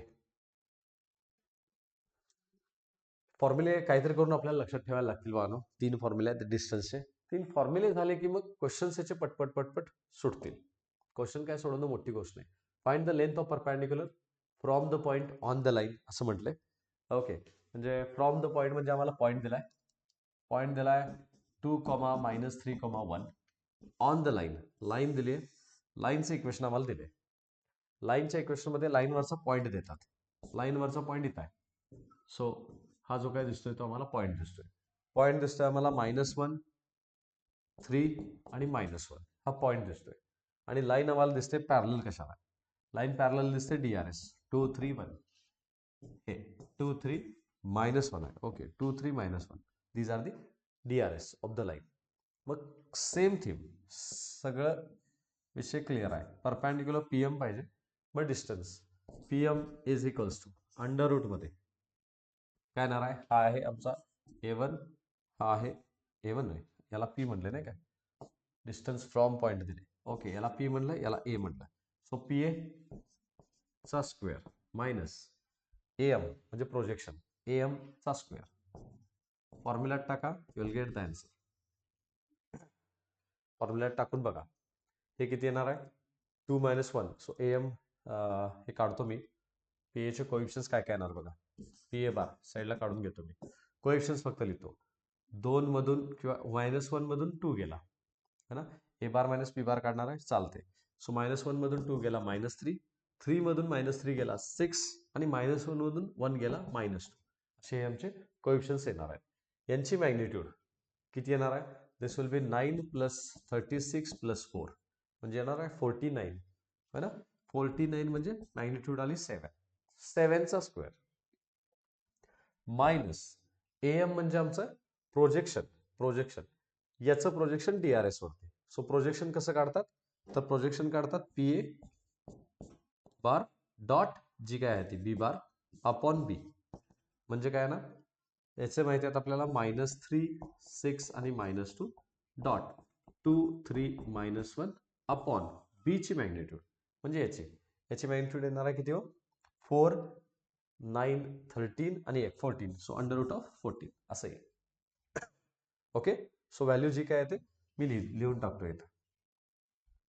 किती येते -3 टू जा 6 6 3 जा 18 -3 टू जा -6 म्हणायला पाहतं हो. -3 टू जा -6 6 3 जा 18 आणि -2 1 जा 2. सो ही आली 14 14 upon √14. So ultimately it is under root 14 चा स्क्वेअर आहे. ओके म्हणजे आला अंडर रूट मध्ये हा आला 49 मायनस हा आला 14 म्हणजे किती आला रूट मध्ये हे गेला 5 हा गेला 3. So 35 under root 35 will be the distance PM.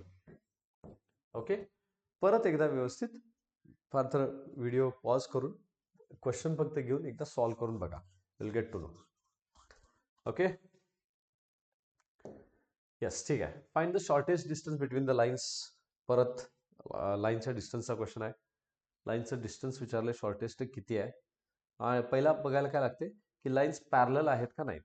Parallel आहेत का नाहीत कसं कळणार. त्यासाठी आम्ही B बार बघणार. या लाईनचा B बार आहे 1 2 -3 आणि याचा B बार आहे 1 4 -5. वेगवेगळा म्हणजे संपला विषय. या स्क्यू लाईन्स आहेत. मग स्क्यू लाईन्स मध्ये काय लाईन्स इथला एक A बार लागतोय आम्हाला तो दिलाय 4 -1 0 यात K नाही आहे. पहिल्या लाईनचा point this is A bar this is B बार. दुसऱ्या लाईनचा A बार दिलाय. सो हा आला A1 A2 काय आला 1 -1 2 आणि क्रॉस प्रोडक्ट तो असतोय कशाचा B1 क्रॉस B2. मग दोन गोष्टी सेपरेटली काढून घ्यायच्या. काय काय काढायचं पहिला काढायचं A2 A1 बार A2 A1 म्हणजे 1 मधून 4 गेला इट इज -3 I कॅप.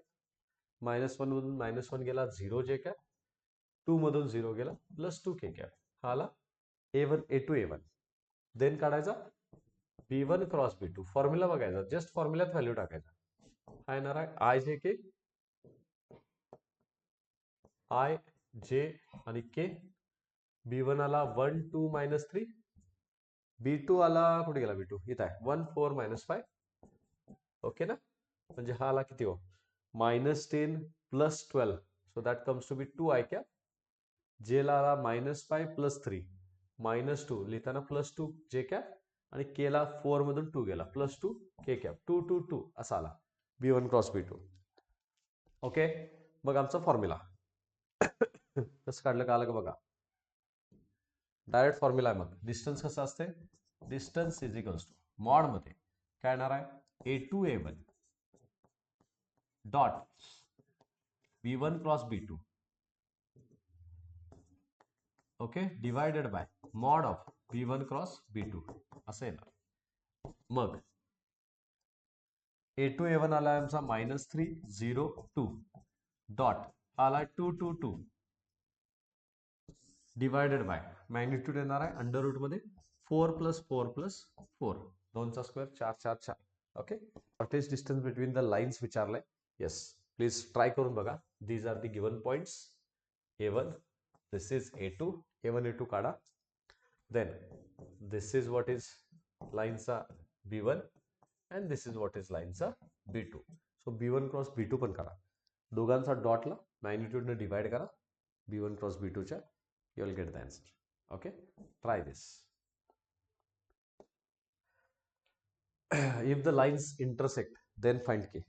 मगाशी क्वेश्चन आलता बघा. If the lines intersect, then find the नाही, show that the lines are intersecting and find the point of intersection असा होता. ओके, लाईन इंटरसेक्ट होतात म्हणले, देन के ची व्हॅल्यू किती असा विचारलाय. काय सेम आहे.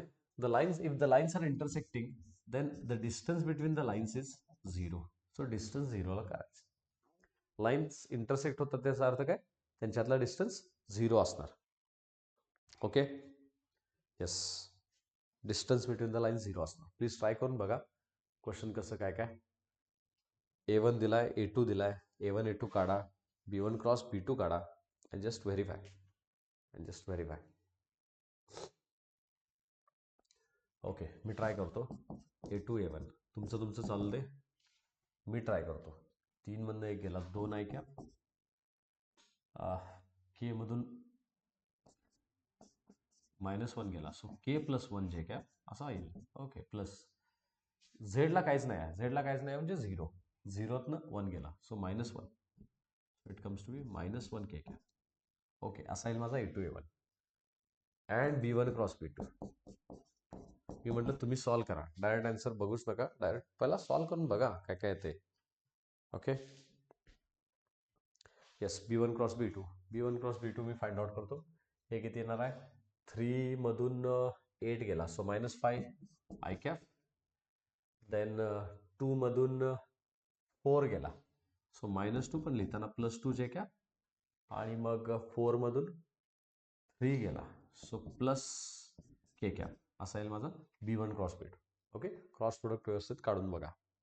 देन मग आम्ही डिस्टन्स लिहिताना कसं लिहितोय, डिस्टन्स इज इक्वल्स टू दोघांचा डॉट प्रोडक्ट येणार आहे -10 + 2 टाइम्स K + 1 -1 डिवायडेड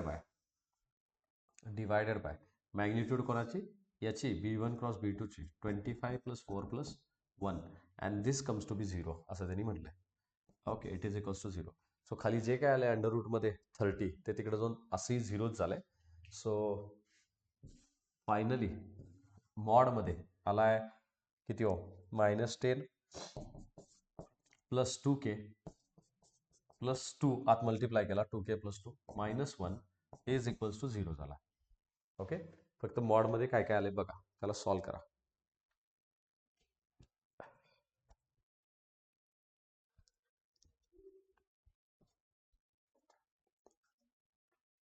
तो झालाय, it is 2K, so -11 + 2 that comes to be -9 आला, 8 comes to be 0.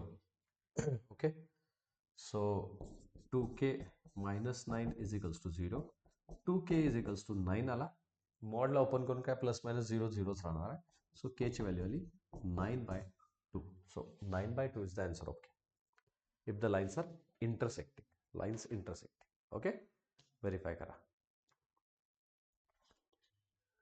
All right, ठीक आहे. Distance of origin from a plane, हा विषय आपण ऑलरेडी बघितलाय. येस, ऑलरेडी बघितलाय. काय करतोय आपण, r⁻.n⁻ is equals to D देतात. मग r⁻ला जर आम्ही n मध्ये कन्वर्ट केलं, कसं करणार, n डिवाइड करून. मग दोन्हीकडे आम्ही n डिवाइड करणार आणि मग r⁻.n असतो आमचा distance from origin. Okay, it is the distance from origin असा तो विषय होतो. P is the distance from origin. हा ऑलरेडी विषय आपण एकदा बघितलाय. हा बघितला नाही आहे. Distance of point from a plane पासून, याला पण एक फॉर्म्युला आहे. जस्ट फॉर्म्युला देतो मी. पॉईंट शेवटचा फॉर्म्युला नाही, अँगलचे अजून राहिले. अँगलचे 3 फॉर्म्युला, पण डिस्टन्सचा शेवटचा फॉर्म्युला. जर पॉईंट असेल x1 y1 z1 and plane असेल ax plus by plus cz plus d is equals to 0, असं जर प्लेन असेल, देन यांच्यातलं distance is equals to mod मध्ये टाकायचं. काय टाकायचं? ए एक्सच्या जागी टाकायचा पॉईंटचा X coordinate, that is x1. B वायच्या जागी टाकायचा पॉईंटचा वाय कॉर्डिनेट y1. सी झेडच्या जागी टाकायचा पॉईंटचा झेड कॉर्डिनेट z1 प्लस जो काय कॉन्स्टंट आहे तो, किंवा मायनस असला तर मायनस, अपॉन अंडर रूट मध्ये प्लेनचे जे काही नॉर्मलचे कोएफिशियंट्स आहेत, काय आहेत? एबीसी आहेत, DRS. So a square plus b square plus c square error, and this will be the final answer. It is distance of point from plane. Okay, distance of point from plane असं तर होईल. ठीक आहे. हा, आणि मग same आहे distance of point from the plane. Yes, you can try करून बघा काय काय ते आन्सर.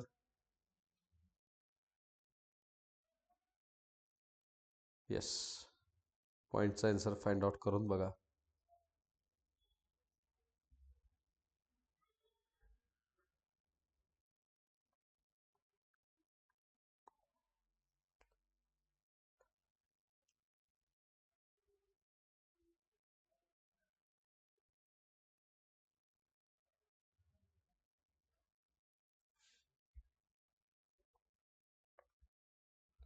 डायरेक्ट फॉर्म्युल्यात व्हॅल्यू पुटअप करायची.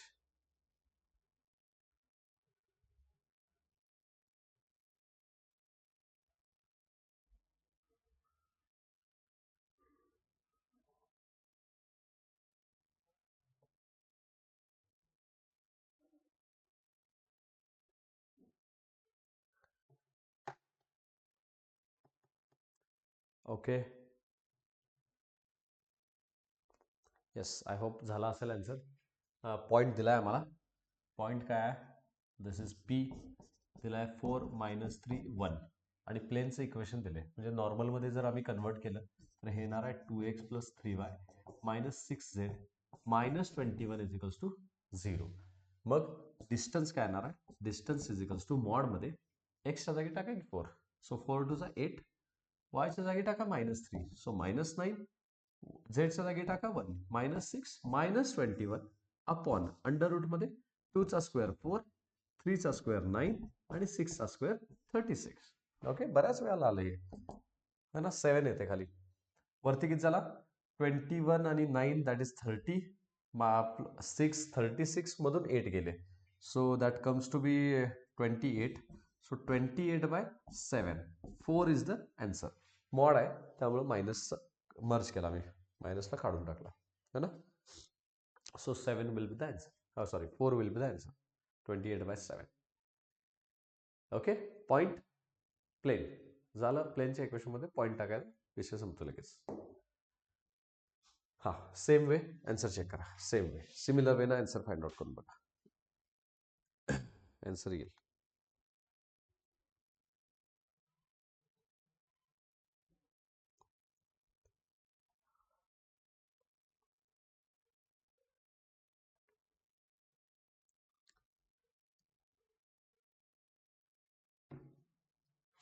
ओके, काय म्हणले? Find the distance of point. Direct point टाका मॉडमध्ये. 3 + 4 + 12 होईल, +20 आहे. अरे बास की. आणि 3 4 12 मग अशा आलं होतं एकदा. 5 12 ट्रिपलेट आहे 30. So that comes to be how much?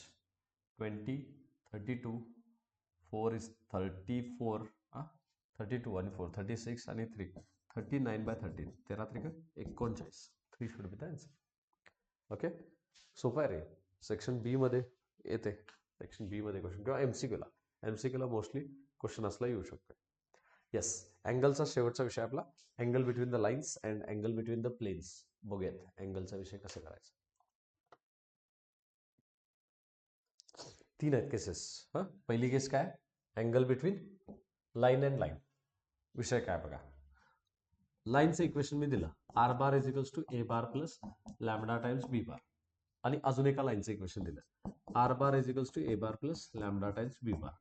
आता मला ह्या दोघांना वेगवेगळे करायला पाहिजे, म्हणजे आर बार सेम राहील, इट इज अननोन, पण A1 A2 B1 B2 असं होईल आणि λ1 λ2 असं होईल. सो लाईनचे दोन वेगवेगळे इक्वेशन्स किंवा लॅमडा आणि म्यू येते बघा, है ना. बऱ्याच क्वेश्चन मध्ये आपण बघतो λ1 λ2 च्या जागी लॅमडा आणि म्यू देतात. ओके, असं आम्हाला इक्वेशन दिलं. मग यातला अँगल कसा काढायचा, काय cos theta is equals to, cos theta कुठनं आला, तर आम्हाला माहिती आहे की ए बार डॉट बी बार हे असते A B cos theta, scalar product, dot product आपण ज्याला म्हणतोय. म्हणजे ए बार डॉट बी बार याला जर आम्ही ए बी न डिवाइड केलं तर इकडे शिल्लक राहतोय फक्त कॉस थिटा. सो दोन लाईन मधला अँगल जर काढायचा असला तर त्यांचा डॉट प्रोडक्ट घ्यायचा आणि डिवाइड करायचं त्यांच्या मॅग्निट्यूडनं. तोच विषय इथं करायचा. Cos theta is equals to दोन लाईन्स पॅरलल कोणाला आहेत, B1 B2. पॉईंटचा काही उपयोग नाही, पॉईंट A1 A2 आहेत ना, पॅरलल कोणाला आहेत तेच घ्यायचं. सो पॅरलल आहे B1 आणि B2 ला, so B1 dot B2 upon घ्यायचं B1 B2, संपला. This is cos theta. एवढाच फॉर्म्युला आहे. So angle between line B1 dot B2 upon B1 B2. Okay, तुम्हाला ॲक्यूट अँगल पाहिजे असला, if you are interested in to acute angle, मग याला mod टाका, कारण कॉस पॉझिटिव्ह निगेटिव्ह येते. पहिल्या कॉर्डनमध्ये पॉझिटिव्ह, दुसऱ्यात निगेटिव्ह येतोय. ॲक्यूट म्हणजे लेस दॅन 90 पाहिजे, मग मॉड टाका, पॉझिटिव्ह आन्सर घ्या. Then angle between plane plane, again प्लेनचं इक्वेशन असते R bar dot N bar is equals to काहीतरी कॉन्स्टंट असतोय D. A bar dot N bar असते बट कॉन्स्टंट म्हणतो मी, डी काहीतरी येतोय. सेम प्लेनचं इक्वेशन, दुसऱ्या प्लेनचं equation R bar dot N bar is equals to D असते. दोन इक्वेशन वेगवेगळे आहेत दाखवायला, आर आर सेम राहील पण N1 N2 होईल आणि D1 D2 होईल. हे झाले दोन प्लेन. यातला अँगल कसा काढायचा, यातला angle same cos theta is equals to परत मॉड मध्ये N1 dot N2 upon N1 N2, एवढंच. It is the final answer. This is the angle between plane and plane. So line line मध्ये B1 B2, plain plain मध्ये N1 N2. Okay, आणि मग तिसरी केस, last शेवटचा formula आपला संपत आलाय आपलं.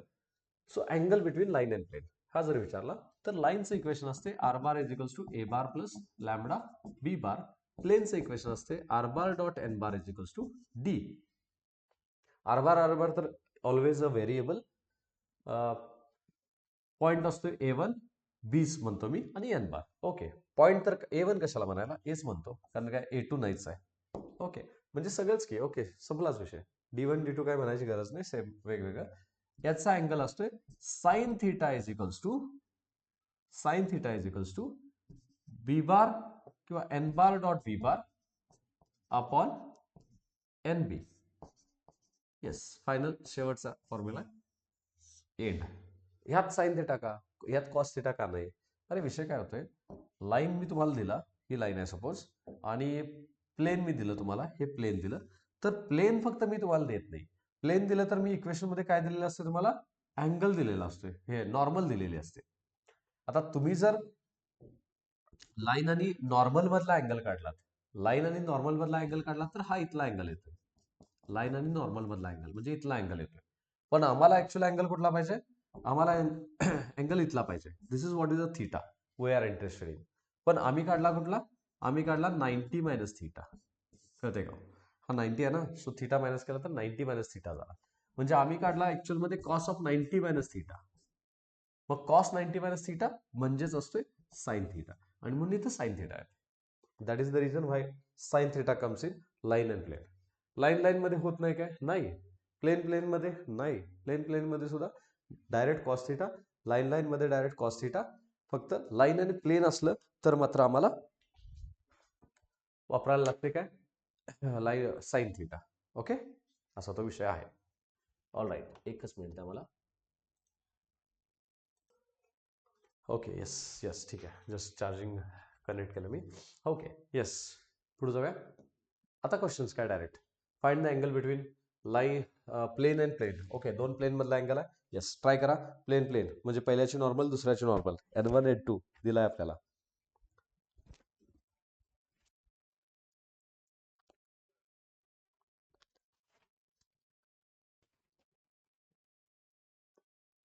घ्या डायरेक्ट, N1 घ्या, N2 घ्या, किती किती दिलाय बघा. सो N1 बार हा direct I cap plus J cap plus 2k cap. d1 काय लागत नाही आपल्याला. n2 घ्या. n2 किती दिला? It is 2i cap minus J cap plus K cap. Okay, angle माहिती आहे आपल्याला कॉस थिटा आणि प्लेन प्लेन मधला अँगल आहे. दोघांचा डॉट डायरेक्ट लिहितो मी.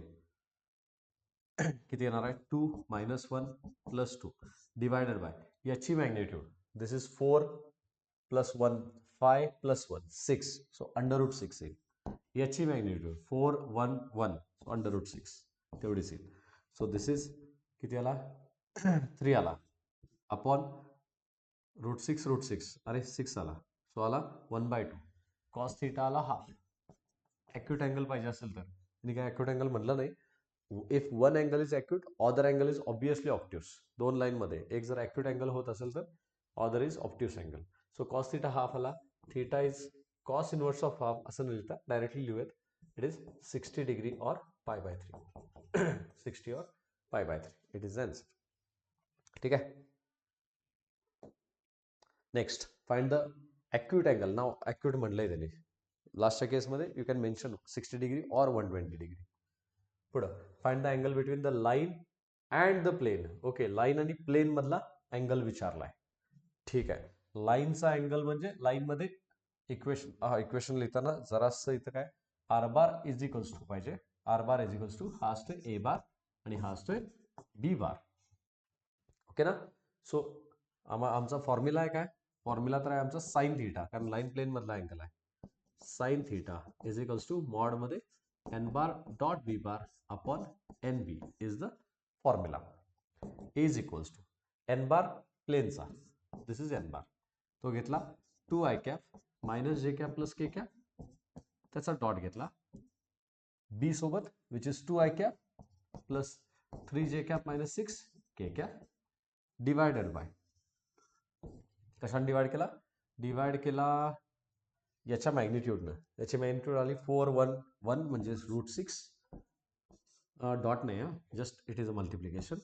सो याची मॅग्निट्यूड आली 36 आणि 4 40 आणि 9 49. ओके, सो हा आला मल्टिप्लाय करतो 2 2 जा 4 मायनस 3 मायनस 6 निगेटिव्ह या लागले मॉड टाकतो खाली आला 7 रूट 6. ओके, सॉल्व केलं. What is sine theta then?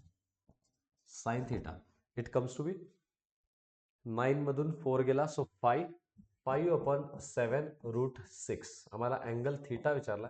So theta is sine inverse of 5 upon 7 root 6. असं काहीतरी वेगळं आला की जरा एक दोनदा चेक करून बघायचं, व्हेरीफाय करून बघायचं आन्सर करेक्ट आहे का. ओके, मी जस्ट आन्सर आपल्याला बघायला पाहिजे नेमकं एक्झॅक्टली असा काहीतरी वेगळा आलाय म्हणजे आहे काय. 5/7 रूट 6 अजून एकदा जस्ट कॅल्क्युलेशन करून बघा. मला वाटतं मिस्टेक तर काय आपली कुठं झालेली नाही असू शकतं. 5/7 रूट 6 याची काय डायरेक्ट व्हॅल्यू काय येत नाही. ओके, कारण हा इरॅशनल आला ना, त्यामुळे एक्झॅक्ट व्हॅल्यू तर काय येणार नाही. ठीक आहे. नेक्स्ट आणि लास्ट क्वेश्चन आहे मग आपला. Show that coplanarities are related. Okay, this is one of the point that may be काय म्हणूया आता पण फोकस होत नाही. तो पॉईंट असा एक पॉईंट आहे की जो इग्नोर होतोय. असा पॉईंट इग्नोर होतोय. येस, काय विचारलंय? Show that the lines R bar is equals to, मग हा आहे आमचा ए बार आणि हा आहे आमचा B bar. Okay, and R bar is equals to A bar plus mu times B bar. Okay, मग आम्ही याला A1 म्हणतो, B1 म्हणतो, A2 म्हणतो, B2 म्हणतो. Are coplanar. ना द लाईन्स कोप्लेनर आहे. Find the equation of the plane determined by them. Okay, पहिला काय काय विषय आहे बघा. याच्यामध्ये पहिला दोन लाईन्स ह्या कोप्लेनर आहेत दाखवायच्या. त्या कशा दाखवायच्या? तर ही पहिली लाईन, ही दुसरी लाईन. ओके, पॅरलल नाही आहेत ना, कारण हा आहे 2 - 2 1 आणि तो आहे 1 - 2 2. सो त्यांचा DRS वेगवेगळा आहे म्हणजे पॅरलल नाही आहेत. पण या लाईनवरचा आम्हाला एक पॉईंट माहिती आहे. काय माहिती आहे? A1 1 1 1 1 1 -1 हा आम्हाला माहिती आहे. A2 माहिती आहे, दुसऱ्या लाईनवरचा पॉईंट, दॅट इज 4 - 3 2. सो 4 - 3 2 हा पॉईंट माहिती आहे.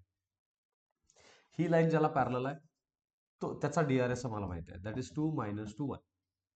आणि ही लाईन ज्याला पॅरलल आहे त्याचा पण आम्हाला DRS माहित आहे, दॅट इज 1 -2 आणि 2 असा आहे. ओके, मग हा सगळा पिक्चर आम्ही बघितला तर आम्हाला 3 व्हेक्टर्स मिळतात की ज्या कोप्लेनर आहेत. Okay, we know that as किंवा सो दॅट म्हणलंय ना. Okay, we know that if lines किंवा वेक्टर्स म्हणतो मी, if vectors A bar, B bar and C bar are coplanar. आपल्याला माहिती आहे काय, ह्या जर कोप्लेनर असतील देन मग काय असते, देन त्यांचा डिटर्मिनंट किंवा बॉक्स प्रोडक्ट हा असते 0 कोप्लेनर असतील तर. मग इथं कुठल्या कुठल्या वेक्टर्स आहे, तर इथं वेक्टर आहे एक, तर ही वेक्टर आहे. A1 ही वेक्टर नाही, A1 हा पॉइंट आहे. A1 A2 ही वेक्टर आहे.